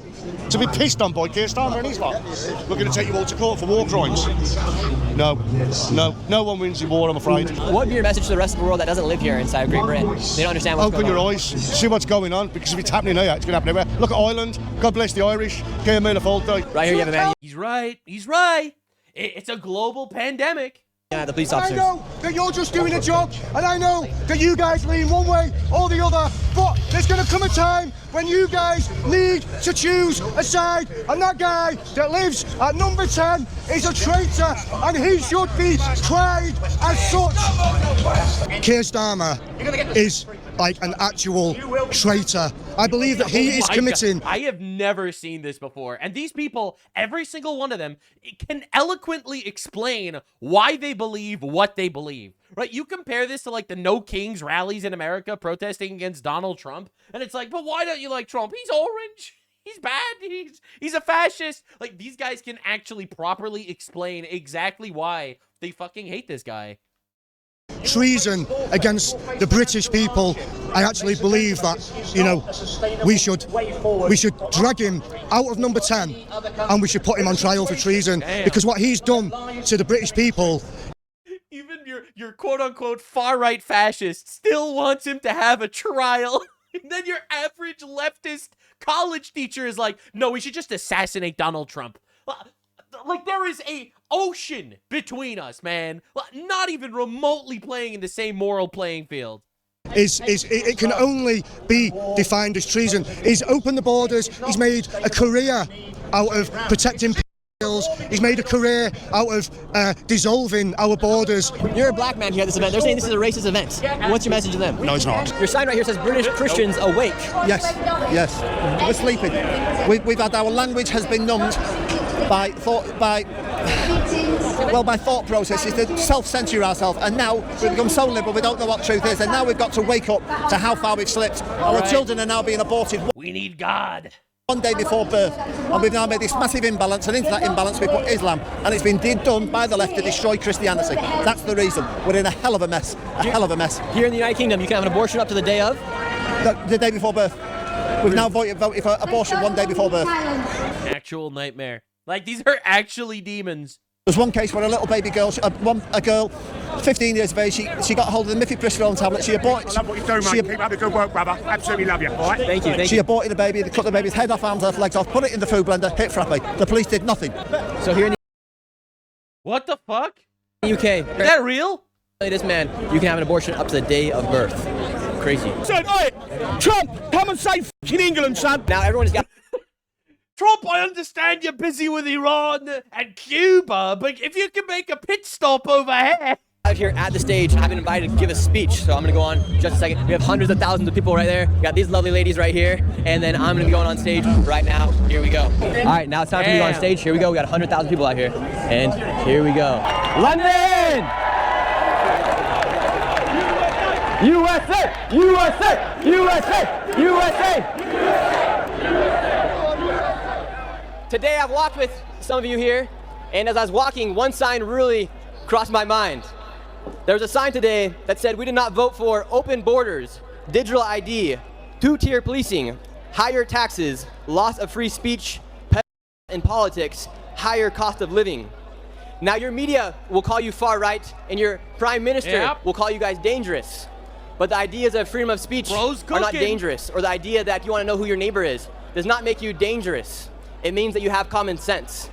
We live in a world where common sense is becoming somewhat abstract to have. A lot of people don't have it these days. Uncommon, some would say. In the United States, we let an entire state commit billions of dollars in fraud because we were afraid, our politicians were afraid of being called racist or Islamophobic for speaking out against the fraud. Here in the United Kingdom, you guys had young women be raped by gangs of men, and your politicians allowed it because they're afraid of being called a racist or Islamophobic. That does not make you a racist for speaking truth. No one should have to worry about where their tax dollars go. No one should have to worry if it gets spent into fraud or not, because we should have the confidence in our politicians. We shouldn't have to worry that our daughters are having to be careful who they go around, or a young woman in Scotland who is 12 years old shouldn't have to walk with a hatchet at the playground. I've been coming here to the United Kingdom for some time now, and each and every single year these marches get bigger and bigger and bigger. I think it is time that your prime minister and that your government takes heed to your words and takes heed to the caution that you guys are giving them, because change is inevitable here inside of the United Kingdom. And it doesn't need to be done because everyone should have the right to say what they want and have the freedom of speech. And may God bless you all, and thank you, Tommy Robinson. How did I do in my speech? You were excellent. Excellent. Approved? Approved. Perfect. We need you and we need Trump in the UK. That is the end of this video. Make sure you like. I love how, like, the British people are like, please, Trump, bomb us. Please do to Keir Starmer whatever the fuck you did to the Ayatollah in Iran. Oh my god, it's miserable. And subscribe to the channel. It's like, I'm laughing, I'm kidding, but like, honestly, it's unbelievable that this is a thought process people are actually having. Begging Trump to liberate England. Bro, we should make them the Commonwealth, see how they like it. Now, in our country, the Donald has been incredibly busy. He's been on a tweet tirade, going after all these people that are trying to steal our culture. Yes, from the media industry to the woke Jews in Hollywood, to all of these idiots, the fraudsters, the scammers, the fake voters, stealing our culture, and we are taking it back. All right, Hakeem Low IQ Jeffries in his district. Just pictures of him throwing crap everywhere. California new scum license plate. Bro, the Donald is unstoppable. All right, bro, this is his entire campaign, by the way. It's just Gavin Newsom in a padded room seeing everything as Trump. Democrats love sewage, says Donald Trump. True, by the way, it's true. They're complaining that he's cleaning the pool. This is a real thing, by the way, that the Democrats are currently campaigning on. All right, understand. And JD, Just Dance Vance, has been cooking tremendously as well, shutting down unimaginable amounts of fraud. We've been hard at work over the last several months trying to make sure that we take care of the people's money and trying to make sure that the services that exist for the betterment of our fellow citizens, whether they're low-income kids who need access to food resources, whether they're low-income families who need access to medical benefits, that those programs are protected for the people who actually need them, that they don't exist to enrich fraudsters, but they exist for the American people for whom Congress has said they're entitled. It's hard to get the whole machinery of government moving. You need someone with the vice president's abilities, with his gravitas, and with his determination to drive at these issues. This is very personal because I'm not just the Vice President of the United States. I come from a family, and I grew up in a family where we sometimes benefited from these programs. The generosity of the American people is one of the most amazing things about our country. But too generous, some would even say. That trust in our government, that trust in our institution, it depends on us taking that trust seriously. All right, now a lot of people are saying, well, so do things. Stop making speeches, stop doing tweets, and do things. Well, let me introduce you to Representative Jack Kimball. This is a guy. This is a guy, bro. This is a guy. He's a Republican, but he made one of the worst tweets of all time, and we have to make fun of him. Just a friendly warning, we don't even make $200,000 per year in Congress despite working nearly 140 days. We aren't properly compensated. A lot of us will have to go to the private sector, and you will be left with some real idiots in Congress. Right, so a lot of people in Congress keep complaining that they don't make enough money, even though somehow they all end up billionaires. Right, they end up walking out with hundreds of millions of dollars in insider trading and shit. All right, and so this guy says you should have checked what PR is before tweeting it. Basically, because this is a retarded tweet. I don't care what Puerto Rico thinks. No! Jack Kimball, you retard! PR does not stand for Puerto Rico. Yes, so of course, it's insane watching this happen. Now, Governor Ron DeSantis dropped a FAFO on the timeline. Governor of Florida. He had ghetto representative Angie Nixon, Democrat, arrested after she did an illegal sit-in at his office because of the 2026 Florida House map that adds four seats to the GOP. The building's closed. Right, so she goes in there, she starts screaming, and he has her arrested. Absolute cinema. They get her out of there. That's right. She melted down. She fafoed. Florida's the goat. No, Florida's awesome. It really is. DeSantis is the best governor in our country. Not even close. So yeah, Democrat representative. She goes in to bitch, which is what most Democrats do. It is ultimate, pure feminism at its highest form. The ability to bitch, unstopped level of bitching. Now you might ask, what do you mean? Women fought for their rights. Really? Did they blow things up? Did they light shit on fire? Did they go to war? They bitched, all right? And they still do. To this day. All right, I'm kidding. I'm joking. I'm joking, obviously. It's not the only thing they do. It's just most of their firepower. Now, massive voter fraud was uncovered in Illinois. This is everywhere. Newly reappointed non-binary head of the Illinois Department of Human Services, Dolce Quintero, was born in Mexico, reportedly knowingly sent out pre-filled voter application forms to illegal aliens. What is going on? Seriously. Hey everyone, it's Mark Hessman, Illinois Insider. I just left State Senator Steve McClure's office. I sat down with him to get his thoughts on why he voted no on the appointment of Quintero as the head of DHS here in Illinois. He was a vocal opposition to that appointment yesterday on the Senate floor. Of course, the Democrats pushed that appointment through. Here is why Senator McClure voted no on the appointment of Quintero as the head of DHS. Well, one of the main concerns is the fact that we discovered about a year and a half ago that DHS has been mailing non-citizens who are applying for state benefits forms to register to vote that are already pre-filled out to the county clerks. Look, understand how insane this is. Non-citizens are getting pre-filled out voter applications to vote. They'll just sign at the bottom. They probably get a little bit of a check, which is illegal anyway, and then they just vote, and then they steal elections. Understand, the leftist policy worldwide is the rape of your country. It quite literally, they want power, and they don't care how they get it, because it's not like they have any form of moral backbone to any of the things that they stand on. Understand, this is an ad campaign from the Philly sheriff that costed taxpayers $600,000. Live in the building. I can't play the music, obviously, but this, a bunch of old, fat women in hijabs dancing cost 600,000 taxpayer dollars. All right? I'm not even exaggerating. This is a real thing, and it should make you angry. All right? Just understand, not only will they rape your country through stolen elections, through fraud, through shit like that, they'll rape your culture. Now, all the people screaming, why does an actor's race matter when they race swap every character ever? Okay, now imagine that they did this. Now imagine that this happened, all right? Let's be honest. I don't think that, Ryan Gosling starring Martin Luther King, Martin Luther King starring Ryan Gosling would work, all right? 12 years as a slave with white actors. I don't know, man. I feel like that wouldn't work, actually. Now, this is systematic white erasure. It is not a mistake. It is not an accident. It is done on purpose. There is no other explanation for this other than the fact that they hate your culture and they want it removed across the West. And it's very obvious that it's not working anymore. Nolan's Odyssey, all right, everyone's talking about this now. We'll talk about this a little more right now. Nolan's Odyssey problem, diversity without Greeks is not diversity. So focused on diversity in the Odyssey, there's no Greeks. Understand, it's a systematic erasing of your culture, and the reason is simple. It's because they hate you, actually. The leftoid worldview is constantly at war with reality. They want to break reality down in front of you. They want you to sit there and tremble and be like, yeah, actually, men could be women. Of course, men could be women, and women could be men, and murdering babies is actually awesome and empowering. And women shouldn't get married or have families or children or husbands, and they should be a girl boss. And yeah, they're not going to be happy, but they're going to be fulfilled if they get cats. Importing infinite retards from the third world with sub-80 IQs is totally going to make our country better, actually. It'll make us more American than even before. Yep, that guy, yeah, he raped a goat 2 days ago, but well, now he has paperwork that says he's just as American as you and I.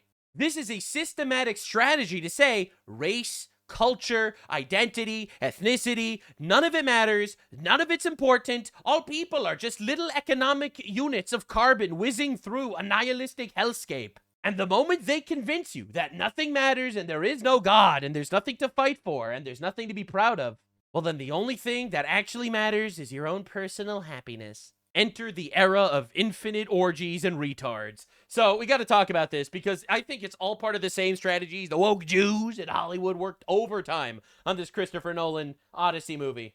So they are changing the Odyssey. From the team that brought you Why is Snow White Latina, Why Are There Black People in Rings of Power, and Star Wars Has Gone Woke, comes the latest online onslaught against the diverse cast of the Odyssey. That's right, baby. It's just people angry for no reason. That's right. Listen, if race really doesn't matter, okay, let's be honest. If race really doesn't matter, then just make them white. Then diversity doesn't matter either. If race is irrelevant, then diversity is irrelevant. So if you are actually worried about diversity, then race matters. And if race matters, then why are you changing the race of these people? Like, they live in this infinite paradox where none of the actual things they claim to stand for actually make sense. You know, I'll show you my best example. They'll sit there and look you in the eye and tell you genitals do not actually affirm your gender. Now you have to cut your penis off to affirm your gender. Even in their bullshit simulacrums, Their reality doesn't make sense. It's unreal.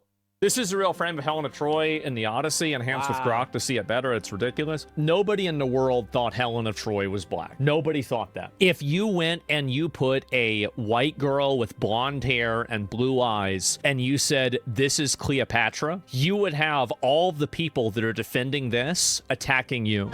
You know, bro, I feel like we have to make our own little movie studio at this point, and we'll be able to with AI at some point soon, and we will be an actual counterculture, and we are going to remake some crazy shit and make everyone white. And seriously, we'll see what people have to say. Oh, culture and identity doesn't matter. Okay, we're remaking Harry Potter, but all the Death Eaters are going to be Muslim. We'll see how you like that one.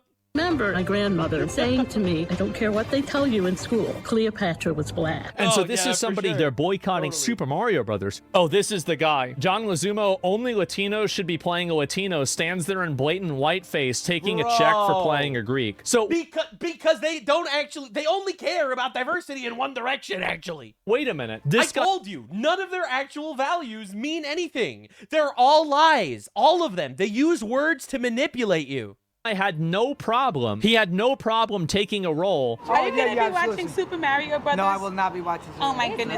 So they could have included a Latin character. Messed up the inclusion. They disincluded. Just cast some Latin folk. Had some Latin folk. What do you mean? They did. The Mushroom Kingdom, all the toads, they were all the Latinos. You probably couldn't tell. The largest people of color group, and we're underrepresented, overrepresented, the worst kind of. So make your own shit. You know, I'm so tired of this, man. I really am. It's like, oh, but why didn't you? So you make it. You make it. All right. We will be making Black Panther, and Wakanda will all be white people. Okay. Like seriously, this is unreal. It's like, why were no women invited to Trump's China summit? I don't know, man. If you're a woman, make $1 trillion company, and you'll be invited to Trump's China summit. All right. No one wants to engage with the reality here. It's like, let a black guy make a story about Black James Bond, who's actually fucking awesome, and that'll get adapted to a movie, and no one will complain. Jobs, though. So no Super Mario Brothers for you? Hell no. They have no problem playing this role. Obviously. They don't care about this. They simply... Because they hate your culture, and it's actually just a war on your culture. That's what the entire media sphere is.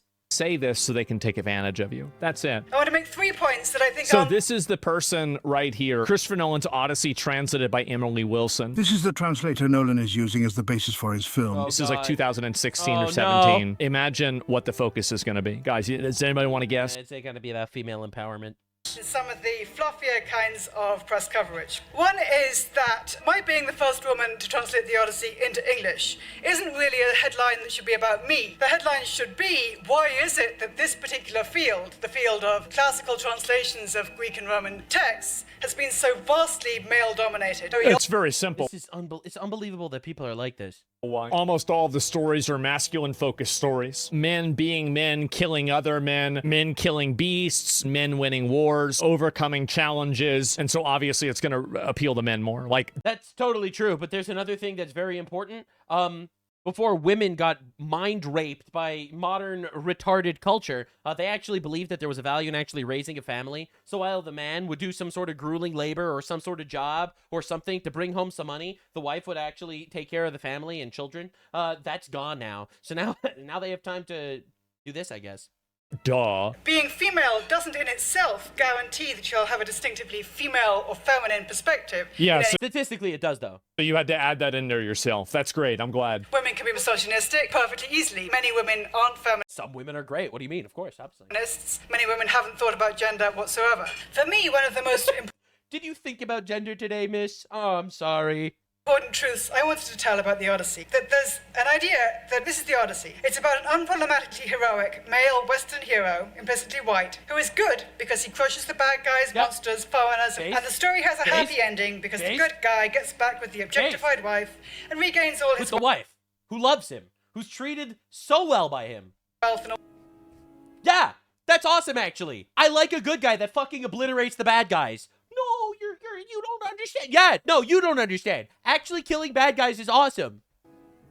Another hag that's trying to ruin our culture because she hates men. So it's a nice celebration of family values, consumerism, patriarchy, war. It's a nice... Oh no, he glorifies family values. No. Celebration of family values, consumerism, patriarchy, and war. This is the reason... Let's fucking go! why we have so many problems that we do. We have to pretend like this. We have to pretend that this woman would not be infinitely happier if she wasn't mind raped by feminism and she actually was just a wife who had a loving husband that took care of her and she had children. But instead, she got mind raped and now she's a bitter, disgusting, decrepit bitch that wants to destroy her culture to make herself feel a little bit better. Stupid, misandrist bitch has something important to say. Just tell these people, shut the fuck up. Yes. No. Superiority of normal male white people over foreigners and girls. I don't think I would like the Odyssey if I thought that was all it was. In fact, I know I wouldn't. I really dislike that poem very intensely. I think the Odyssey itself is a much better poem than that. Quite a lot of translators add in extra words to suggest that they're dehumanized and also to suggest that they've done evil sexual things, narrative, which makes them deserve to die. These creatures, which there's no equivalent for in the Greek. Fitzgerald adds in. There is no way she is running defense for Greek monsters. It's like, but the Hydra was just trying to live its best life. There is no way. Are the victims human? Does Telemachus think they deserved it? This is brutal, man. Brutal. But the Cyclops was just trying to live peacefully. Death of a beast to trolls, you sluts. Again, there's nothing equivalent to sluts in the Greek, or trolls. Fagles honours these women with sluts and whores, posing modern versions of misogyny onto this ancient text without interrogating their own, without thinking, how are the misogynies within this text different from my misogynies? How So it is misogynist. It's just a different kind of misogynist. Might there be a gap? This is, again, it's all about misogyny. It's all about how oppressed you are. It's insane how bad this is. The part I read was book 9 about the Cyclops. I was curious to see the degree to which translators undermine or not recognize. Were they racist because the Cyclops only had one eye? What I think is clear in the Greek, which is that Polyphemus is an anthropos. He's a human being. He's not a human being. He's a Cyclops. He's a monster. Well, hello? Cyclopses are demigods. They are half Poseidon who had sex with a sea nymph. Okay? All right? What are we doing? It's not a human being objectively in any metric. And they're like, oh, but he was just a guy. It was racism. They hated him because he had one eye. Thought that his father was like Poseidon or something. That's why Poseidon fucked up the and he had sex with horses. All right? The Polyphemus is not a human being in any possible way. What? Polyphemus, that's the name of the Cyclops. That's the giant Cyclops with the huge rock that had sex with horses that captured the princess and kept her a captive. And I think it was Perseus, the hero that slayed him because he's a vicious, monstrous beast. And it was fucking awesome, actually. All right, get out of here. And of course, that turns out to be, in problematic ways. But it's not that It's problematic that they hated the Cyclops. I told you, man. Of that book is sort of saying right from the start, Odysseus is good, Polyphemus is bad. Yes, he was a monster, literally. I felt it just in looking at other translations, there was definitely this tendency to present it in that very simplistic way. Some things are actually simplistic. Actually, sometimes the good guys are the good guys that are fighting for virtue or God or family or whatever. And they were up against ruthless, barbaric, monstrous beasts, and killing them is fucking awesome. I'm really tired of this infinite retard psychology that we're all supposed to just sit here and make believe make sense. I'm sorry. I'm tired of it and I'm done with it. Yes, Trump killing terrorists is fucking awesome actually, but they were people too. Not anymore. Now they're dead. And it's great. Yeah. Eat them? Of course, the Western invader must be the good guy, and the colonial native inhabitant must be the bad guy. Must have. Yes, the hero was the good guy, and the monster that was trying to kill him was the bad guy. True. Deserved it. I want to make 3 points. Oh my god. This is crazy. Oh my god. Crazy. This is what we get. Actually, colonialism was pretty fucking awesome, actually, by the way. I don't know if you heard the news. Do you know that Zimbabwe was a shithole before colonialism? And then became a British colony, and then Zimbabwe was awesome, and then colonialism ended, and now Zimbabwe is a shithole again. Can you explain to me? Can you explain to me where it's somewhere over there?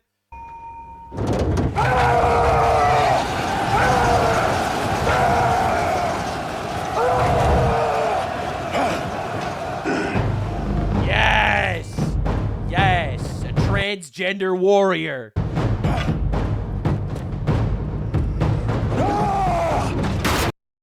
Oh, no! I didn't see how it... that's what I mean. To be fair, Okay, I didn't know how this was gonna go, but Yeah. I guess that kind of settles it, right? wow. I mean, honestly, I told you AI is gonna take over. It really will, and it's awesome. Actually, a lot of people crying about it. No, now we're just gonna stop letting Hollywood gatekeep us. But it gets worse apparently. Oh, there's one more Odyssey thing. Okay, if you think Helen of Troy cannot be black, you don't know history. Oh hell yeah, dude. Let's go. You could just make up Black history. I don't know if you knew.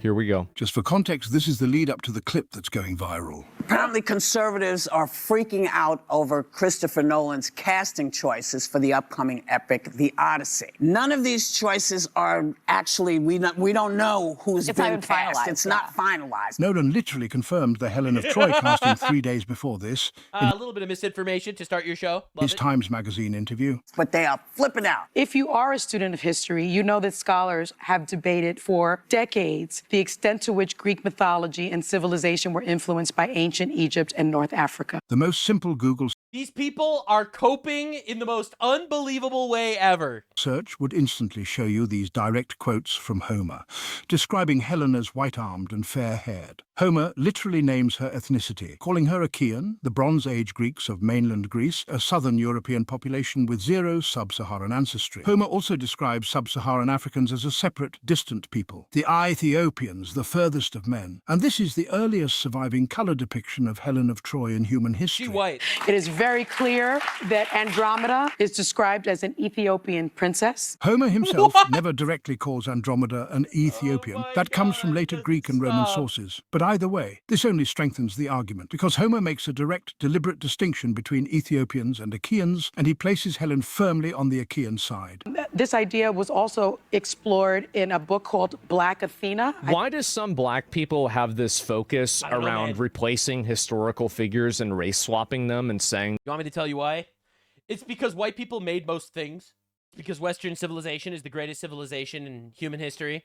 And a lot of people just want to take credit for it. Despite the fact that all these people tell you that your heritage doesn't actually matter, it doesn't matter where you came from or anything like that, they also have to make this little other comment where actually my parents invented all the shit, by the way. I don't know if you heard. that they were black? It's so weird. Like, I see this constantly. They're trying to, like, rewrite history to, like, include people that are like them. right. It's a way to claim the culture. I think people should read it, which argues that classical... Actually, the reason why Western civilization is really good is because of black people. No, actually, that's not true. I know that's going to offend you, but it's actually not true. There are a lot of great black people, don't get me wrong. The reason why I said Western civilization is awesome is because of God. All right, it's because of the biblical values that founded Western civilization. It's because of Greek philosophy. It's because of Roman law. It's because of Christian civilization. That's right. Sorry, Obama. It actually, George Washington was the first black president. Greek culture is heavily indebted to Afro-Asiatic... Jamal Washington. You didn't know his true name? And Near Eastern roots. I actually taught Greek mythology to 8th graders. A lot of 8th graders know very little about Greek mythology. And so... That's the problem. It is very clear that we take these people with agendas and we put them into classes where they teach you history in air quotes, and the history is just whatever the fuck they want it to be. That Andromeda is described as an Ethiopian princess. And this is the person teaching kids about Greek mythology. Not one singular mention ever about this in the entirety of Homer's work. I covered this. That's the problem. And this is the thing, is that these people, they want to put their ideologies in education. They want to teach your kids this stuff. They literally want... Did you know that the first transgender person in recorded history was actually probably Alexander the Great or some shit? Who not only was he non-binary, but was also a girl boss. And this is what they do. And they just rape the mind of young kids, and then the kids are like, wow, wow, wow. Want to rewrite history, race swap things, so they can make themselves look, I guess, like more historically relevant. Like, I don't even know what the term for that is. It's just so stupid. That are saying that Helen of Troy could not possibly be played by a black woman don't know history. But what is it? My Google, every picture of a statue shows a white woman. Yeah, I wonder why. But yeah, it is this overwhelming amount of people that are trying to, like, rewrite history and try to include other races of people inside. Dude, there is an entire contingency of people online that are trying to convince you that Jesus was a Muslim Palestinian. Like, you are not ready, bro. of European history. A desire for control. Yeah, it's pure tribalism. I don't understand why you feel the need when there's so much going on in the world, why this is what's upsetting you. You are literally talking about it right now. You know what, guys? I think representation matters. I feel so validated. I feel so validated Let's right go. now. Ryan Gosling as Barack Obama. Ladies and gentlemen, we made it. Well, Elon is back, and we are taking our culture back, and it's really, I'm honored to be able to make these videos and people watch them, honestly, because I think it's really important to talk about this stuff, and not enough people do. Elon Musk doubles down on destroying the woke mind virus, all right? He says the woke mind virus killed his son, who became mind raped, and unfortunately became a transgender. Heartbreaking stuff. Now, his son has a 42% chance of killing himself, actually. Now, I've had a long-standing theory that rich people's children are specifically targeted for the endless social grooming for shit like this. And I think it's because they want to control these rich people. And I respect Elon Musk for standing on business. I think the reason why he has been so radically pro-Western culture, pro-biblical values, ironically, even though, you know, he used to call himself an atheist, now he's like unsure, is because he's seeing what the actual end point is to not believing in any form of moral foundation. You know, you can't, he just says, wow, this is just the end point, infinite empathy, and now you kill my child. All right, now Elon Musk dropped a nuke here. Any parent or doctor who sterilizes a child before they are consenting adults should go to prison for life. Elon Musk. And Elon responded, actually, I think anyone who mutilates children should get the death sentence. And I really love how radical this guy actually got lately, because he's just objectively correct here. Now, leftists are losing their mind. They're saying he's promoting violence. He's calling for violence. Let me explain something. All right. Saying what you believe the law should be is not calling for violence. Saying that you want these people to get Nuremberg trialed at a later date is not calling for violence. By the way, the same thing happened to me. I said that, like, the Fauci people and all the people that were, like, literally giving people vaccines knowing that there were side effects and lying about them and causing so many deaths, I say that they should be executed. I think that they should have a Nuremberg-style trial, and actually get executed for crimes against humanity. I've said that before, and I'll say it again. And I had leftoids losing their mind. They're saying I'm calling for violence. Calling for a trial and an execution publicly is not calling for violence. Calling to assassinate people you don't like the left does constantly, that's calling for violence. Donald Trump threatening Iran with the end of a civilization, that is not calling for violence. I didn't see anyone going to blow up Iran because of that. Him threatening them and then getting them to make a deal, that is actually based. Now, the crazy thing is, the left doesn't care. They just use words to control you. That's why if you trust the leftists, you've already failed. You've fallen for the catnip. They don't actually believe the things they say. They just use words to manipulate you. Calling for a based trial, and this is based, actually. Actually, I think anyone that mutilates children should get the death sentence, is actually a very based stance. Now, just understand exactly what the end of libtard morality gets you. This is a Quebec physician, all right, in Canada. Just listen to this. It will shake you to your core. I want to draw attention to 3 concerns about the widening scope of euthanasia in Canada. Euthanasia means killing, all right? It means to murder the guy. These are not concerns from the fringes, but statements from a member of a provincial medical college, recommendations before Parliament, and the reality of MAID right now in Canada. Get ready. And most Canadians... MAID stands for, in Canada, medical assistance in dying. It means if they see, like, a poor guy that's, like, poor and sad, they'll be like, oh, your life is sad. We'll give you medical assistance in dying. In other words, they'll kill you. Canadians are not yet aware of the extent of the horror. The first concern is about a statement regarding infants. A member of the Quebec College of Physicians has formally stated that MAID may be an appropriate treatment for babies from birth to 1 year of age, who come into the world with severe deformities and very serious syndromes. And they just want you to kill babies. They're just like, if the baby's up to a year old and shit's tough, maybe let's just ethically kill the baby. Wow, bro.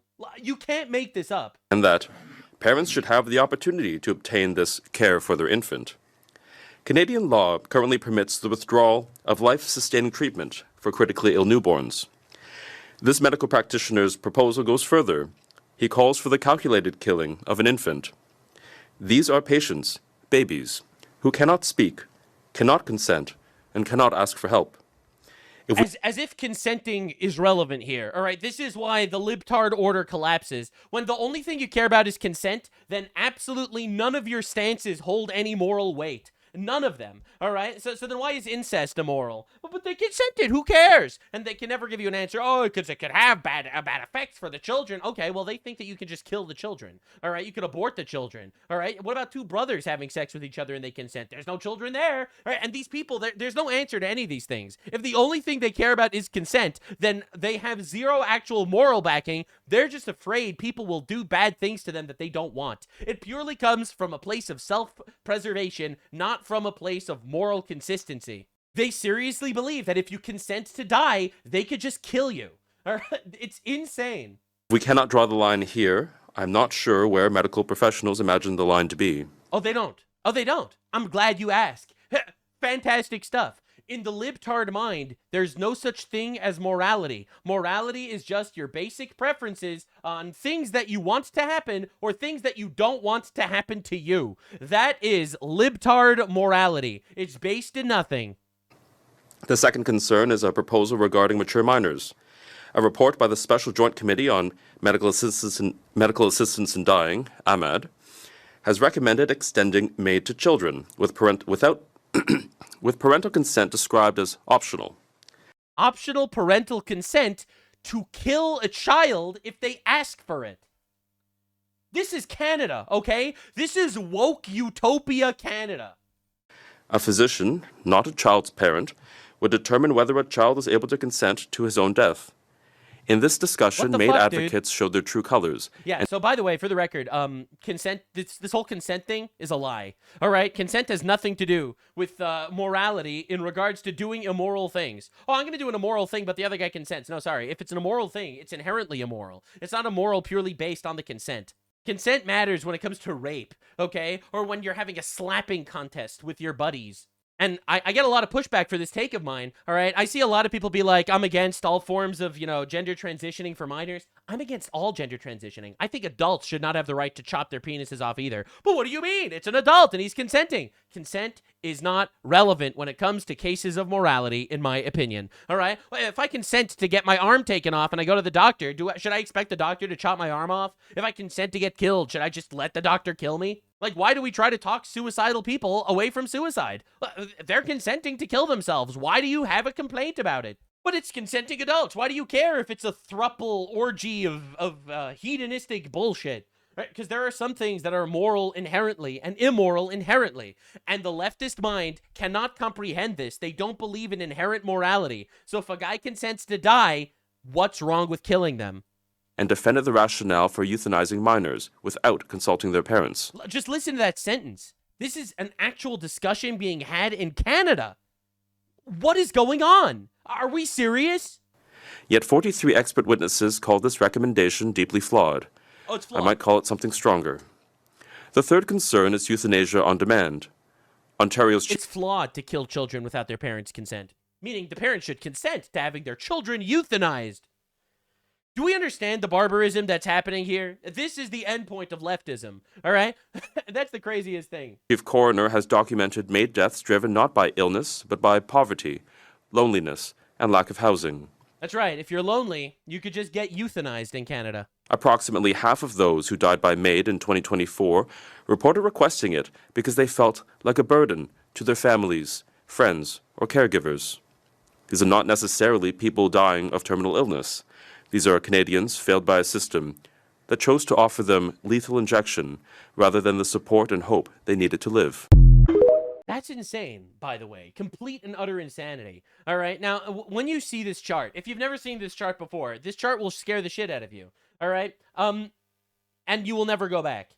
So this is the rate of abortions. All right? 0.001% of abortions are because of incest. 0.065% are because the woman's life was endangered.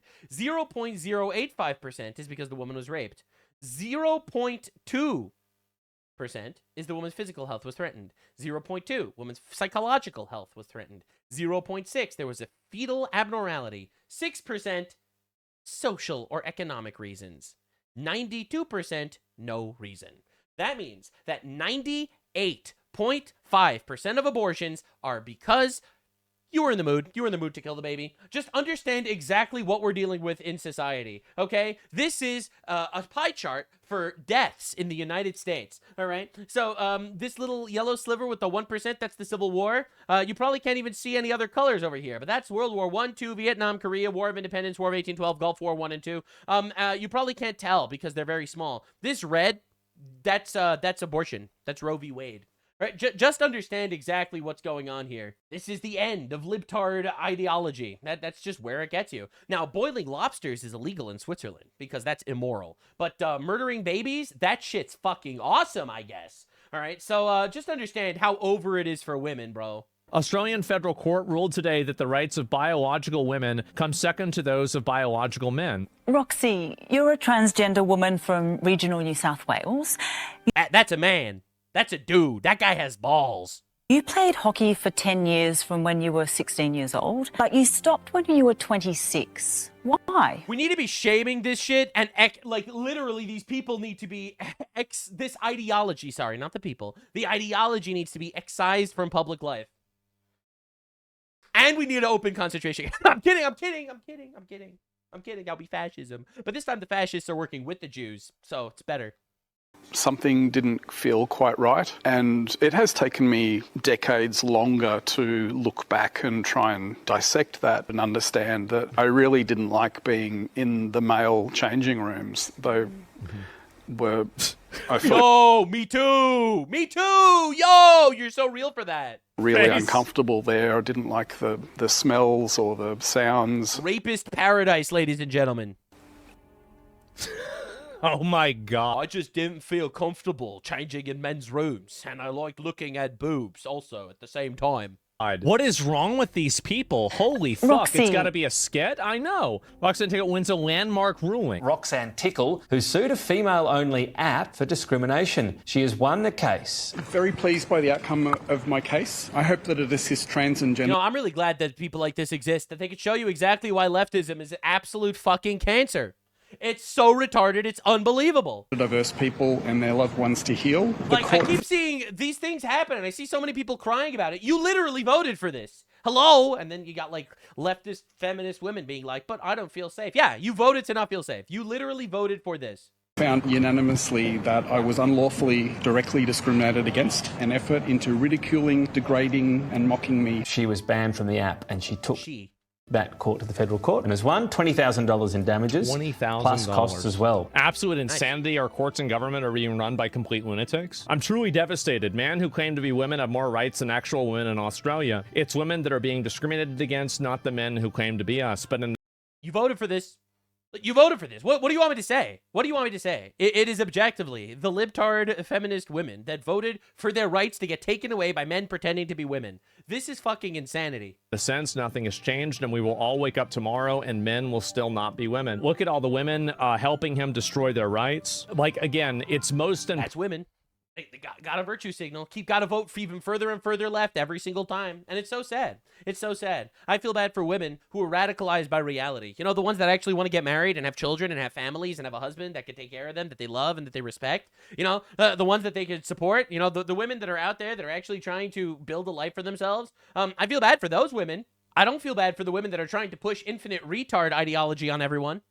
Important to be perceived as virtuous and good rather than actually be like women. Let's vote for men to take away our rights, and let's also vote to import rapists into our countries. Why don't I feel safe going outside? Be virtuous and good. So that's why they're enabling. We need strong men in society, to protect these women from themselves.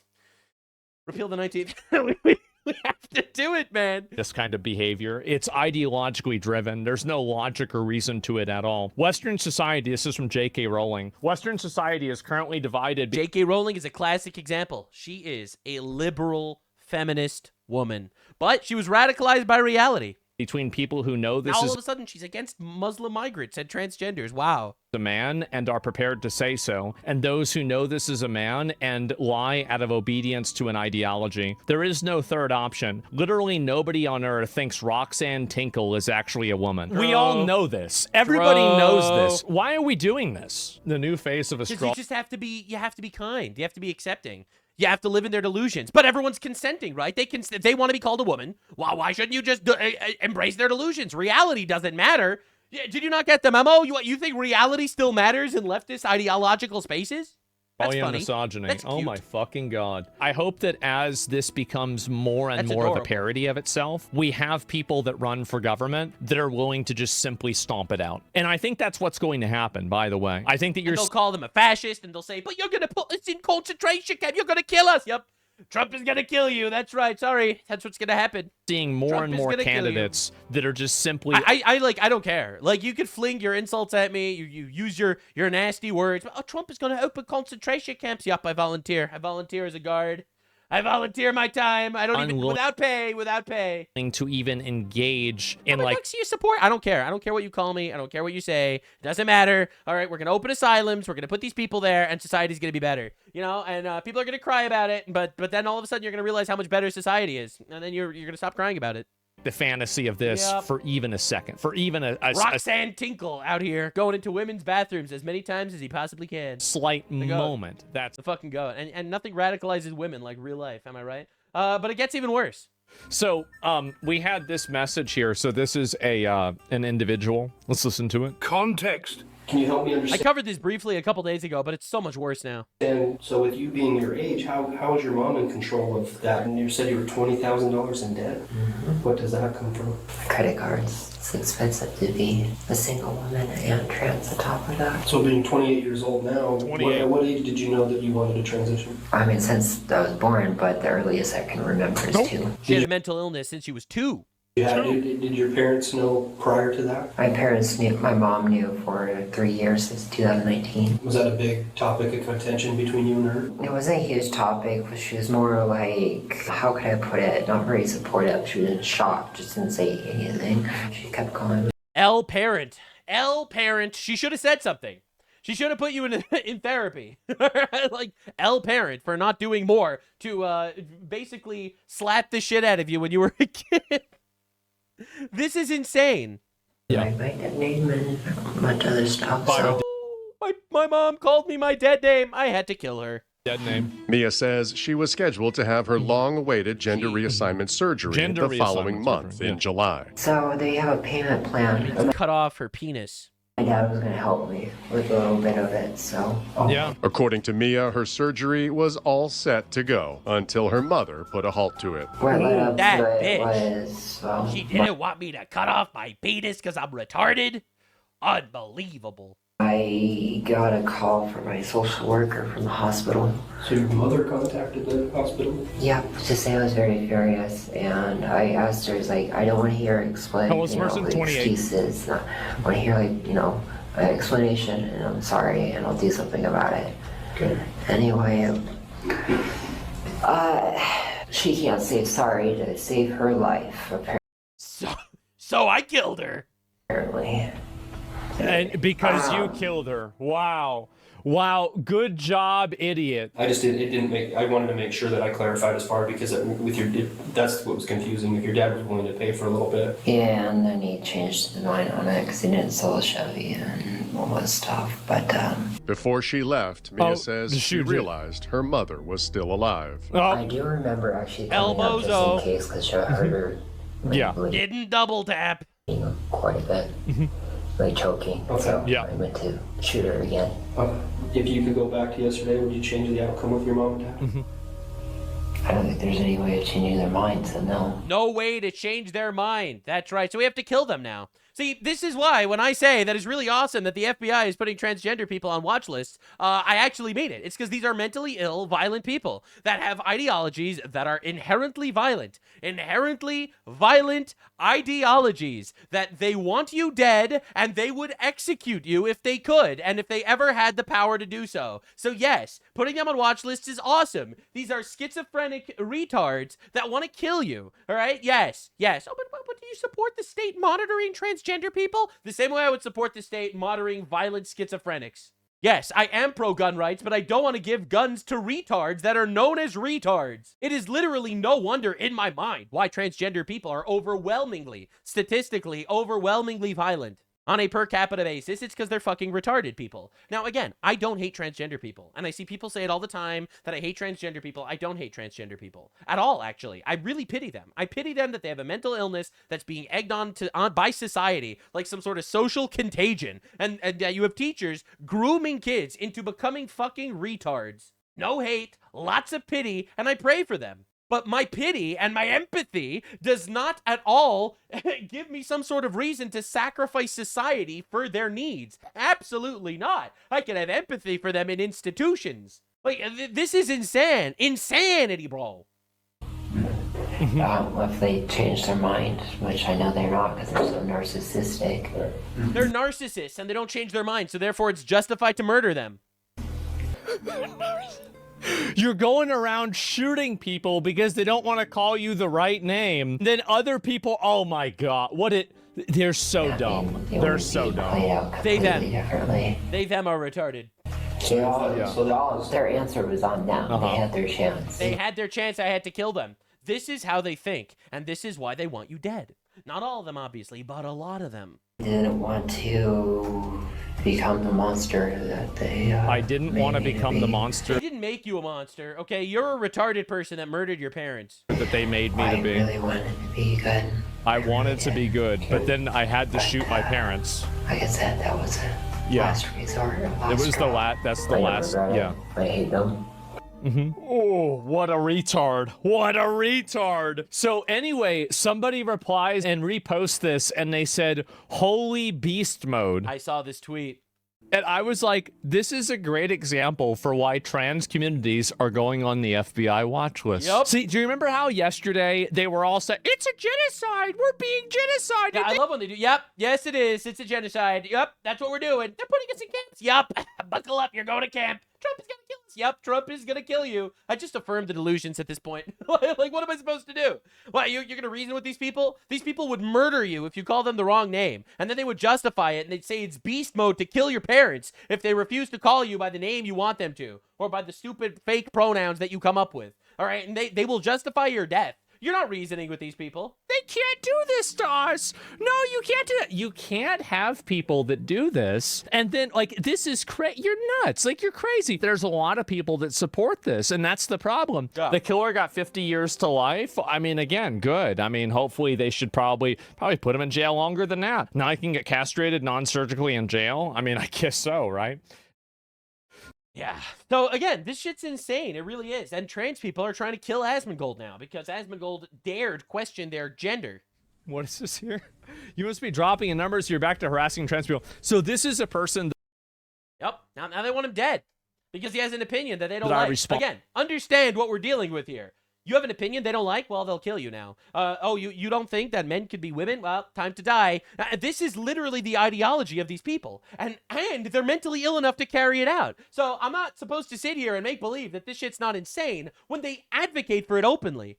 Responded to yesterday. This is a person who replied to a tweet and they said, as someone who used to watch Asmongold with my wife daily, was our comfy WoW streamer who was funny and entertaining and never noticed the signs until it was too late. I hate then he used the wrong pronouns. Hate that he used to be my favorite streamer, knowing that he would laugh if I got killed now. Well, it depends how you got killed, to be fair. Blows. And so I respond, because this is like, obviously I turned into this horrible, super mean, evil person, right? You viciously attack people with the most personal insults you can imagine, then play for sympathy, imagining that I'd laugh if you died. Childlike subversive manipulation. Embarrassing, really. And so this is what this person literally posted about me one day before they made this tweet lamenting the fact that I'm so mean. Hopefully once you're no longer relevant, you can go back to doing what you do best. Being alone in your disgusting room where you got your mother killed due to neglect. Like, so these are just like vicious, violent bitches that are coming at you with everything they got, all the firepower in the world, all the firepower to try to get under your skin, and then you use the wrong pronouns. And then they'll say, well, he'd laugh if I died. We have to kill him now. How about that? They try to think about the most intensely personal, extreme... But I thought you're not supposed to offend people. I thought offending people was literally a world-ending calamity, according to these trans Tifa retards. All right, I was told that offending people is literally the worst sin ever, according to people that don't believe in sin and chop their penises off. So why is it okay for you to do it? It's because there's no moral consistency whatsoever. It's because in their worldview, their purely narcissistic worldview, they want to live in their weird little fetishized fake reality. And if you don't like that, they're going to kill you because they actually don't believe that murder is a bad thing. Their only God is consent. And if there are people that are consenting to do whatever unbelievable bullshit ever, well, that's awesome and we should do it. But if you don't agree that horrible things should be done, all right, and you don't agree with the fact that they consented to it, well, then they're going to kill you and they will celebrate your death. And that's where we're at. We're not dealing with moral, logical people and ideologies that we could disagree with nice jousting debate, nice feathery, fluffy debate. We tried to debate. You killed the negotiator. You shot him in the neck. You killed the best of us. I am not going to cry that the FBI is putting you people on watch lists. You people are fucking crazy. Nastiest thing that they can possibly imagine. And then the moment they say, well, he'd be happy if I died. I don't even know who the fuck you are, number one. Number two, what the fuck are you talking about that for after you're talking about my mom? What is this? What is this here? It's always complete another projection. My mom had a major accident and became permanently disabled, and I blamed myself for it. Wow.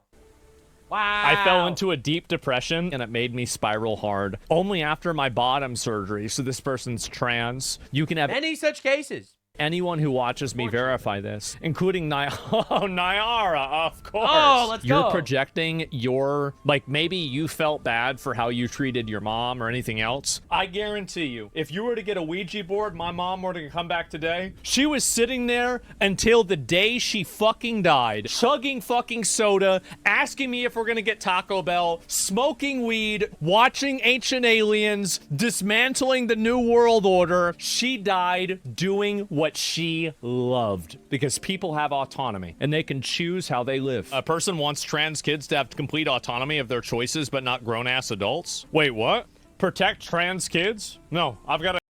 Bro, why are they all like this? They're all like this, man. It's always like this. It's much harder to groom adults than to groom children. A new one.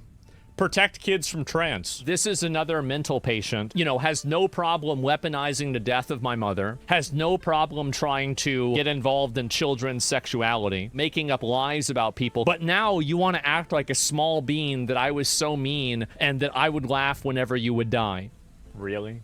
That creepy dude Nyara just responded to you? Oh, did they? Let me see what they said. So this is a response to cis people aren't entitled to know whether somebody is trans. So rape is okay. And this is the thing, right? Wow. A trans person making your dick hard without telling you they're trans isn't rape. I said, you want to lie by omission to increase the probability that a potential sex partner will not withdraw consent. Between this and your fixation on trans kids, it's really starting to seem like you don't respect consent. Just for context, this is the same person we dealt in the past. If minors can't consent to HRT, then they can't consent to puberty. If they can't consent to HRT, how do you justify forcing them through puberty? Bro, we're dealing with the most retarded fucking people on the planet. All right, we're dealing with actual mentally ill retards.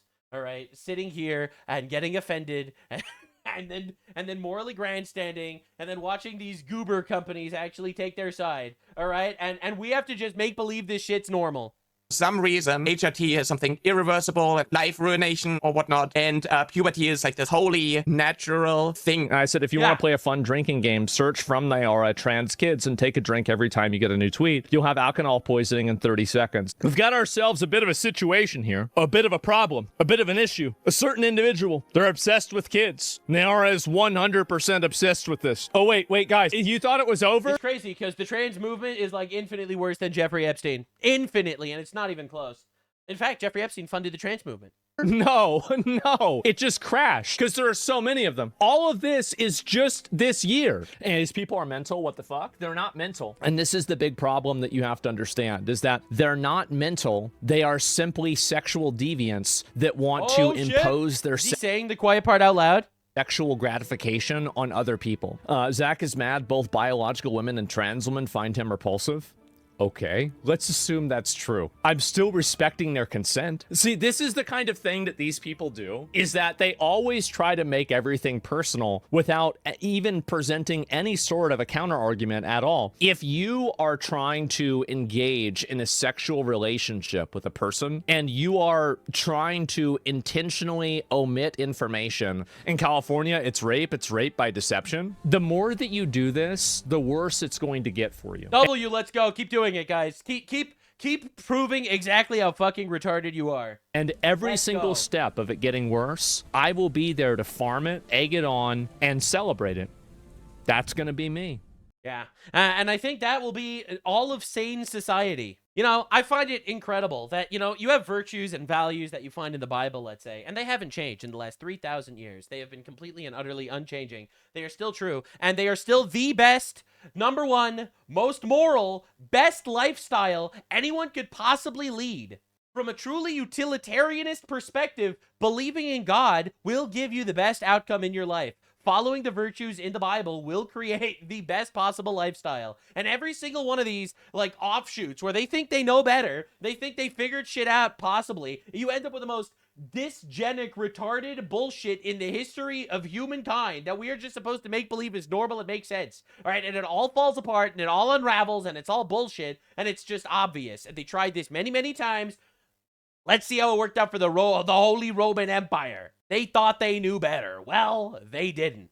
These absolute lobotomites are literally on the back foot. They're getting obliterated in public life and public discourse. And finally, normal people are actually willing to stand up and say what they feel about it, because this shit's insane. It went way too far. Everyone's tired of it. No one wants to make believe this shit's normal anymore. And we are creating a healthy alternative to feeling the need to be absolutely shut down by society for voicing your opinion that actually there are two genders, and if a man thinks he's a woman, he's a retard. And if you cut off your genitals, you are a freak. And if you think that people that are calling you the wrong pronouns should be killed, you should be institutionalized. As it says in Deuteronomy, a man who castrates himself is not welcome in the congregation of God. As it says in Deuteronomy, a man that dresses as a woman is an abomination against the Lord. All of these progressive values, and you just end up realizing, hey, God was right, actually. Anyway, thanks for watching. Hope you enjoyed. That was today's deep dive on all of the things. We got lots to talk about in the next one already. My ops are coming at me. They're falling apart. It's pretty good stuff. All right, it turns out like a lot of the people that were trying to ruin my life and dox me and stuff, they were trying to dox a whole lot of people. There was like this whole doxing server of people trying to swat people. That's falling apart for everybody. It's pretty insane. I don't actually want to get into the nitty-gritty weeds of it all because honestly, I don't care about these people at all trying to ruin my life, and apparently they're finding out. It's pretty insane how much people hate me just because I voice my opinions online or something. It turns out the left doesn't actually care about free speech. Who would have possibly thunk it? I do immensely appreciate all your support. Definitely subscribe, share the videos with your friends. This was today's deep dive on all the things. I do it every day. I try my best. The least homosexual news source on the face of the fucking planet. I'm not saying I'm right about everything and I'm right about all my opinions, but you know what I do say? I do not give a fuck if you disagree with me. You might change my mind. You might convince me I'm wrong, but I might just not give a fuck about what the retards say if they call me racist or Islamophobic or something. Sorry. I have the very rare political stance of, actually, I don't like when little girls get raped. But again, that doesn't fit into the leftist worldview these days, it seems. I'll see you in the next one. Bye.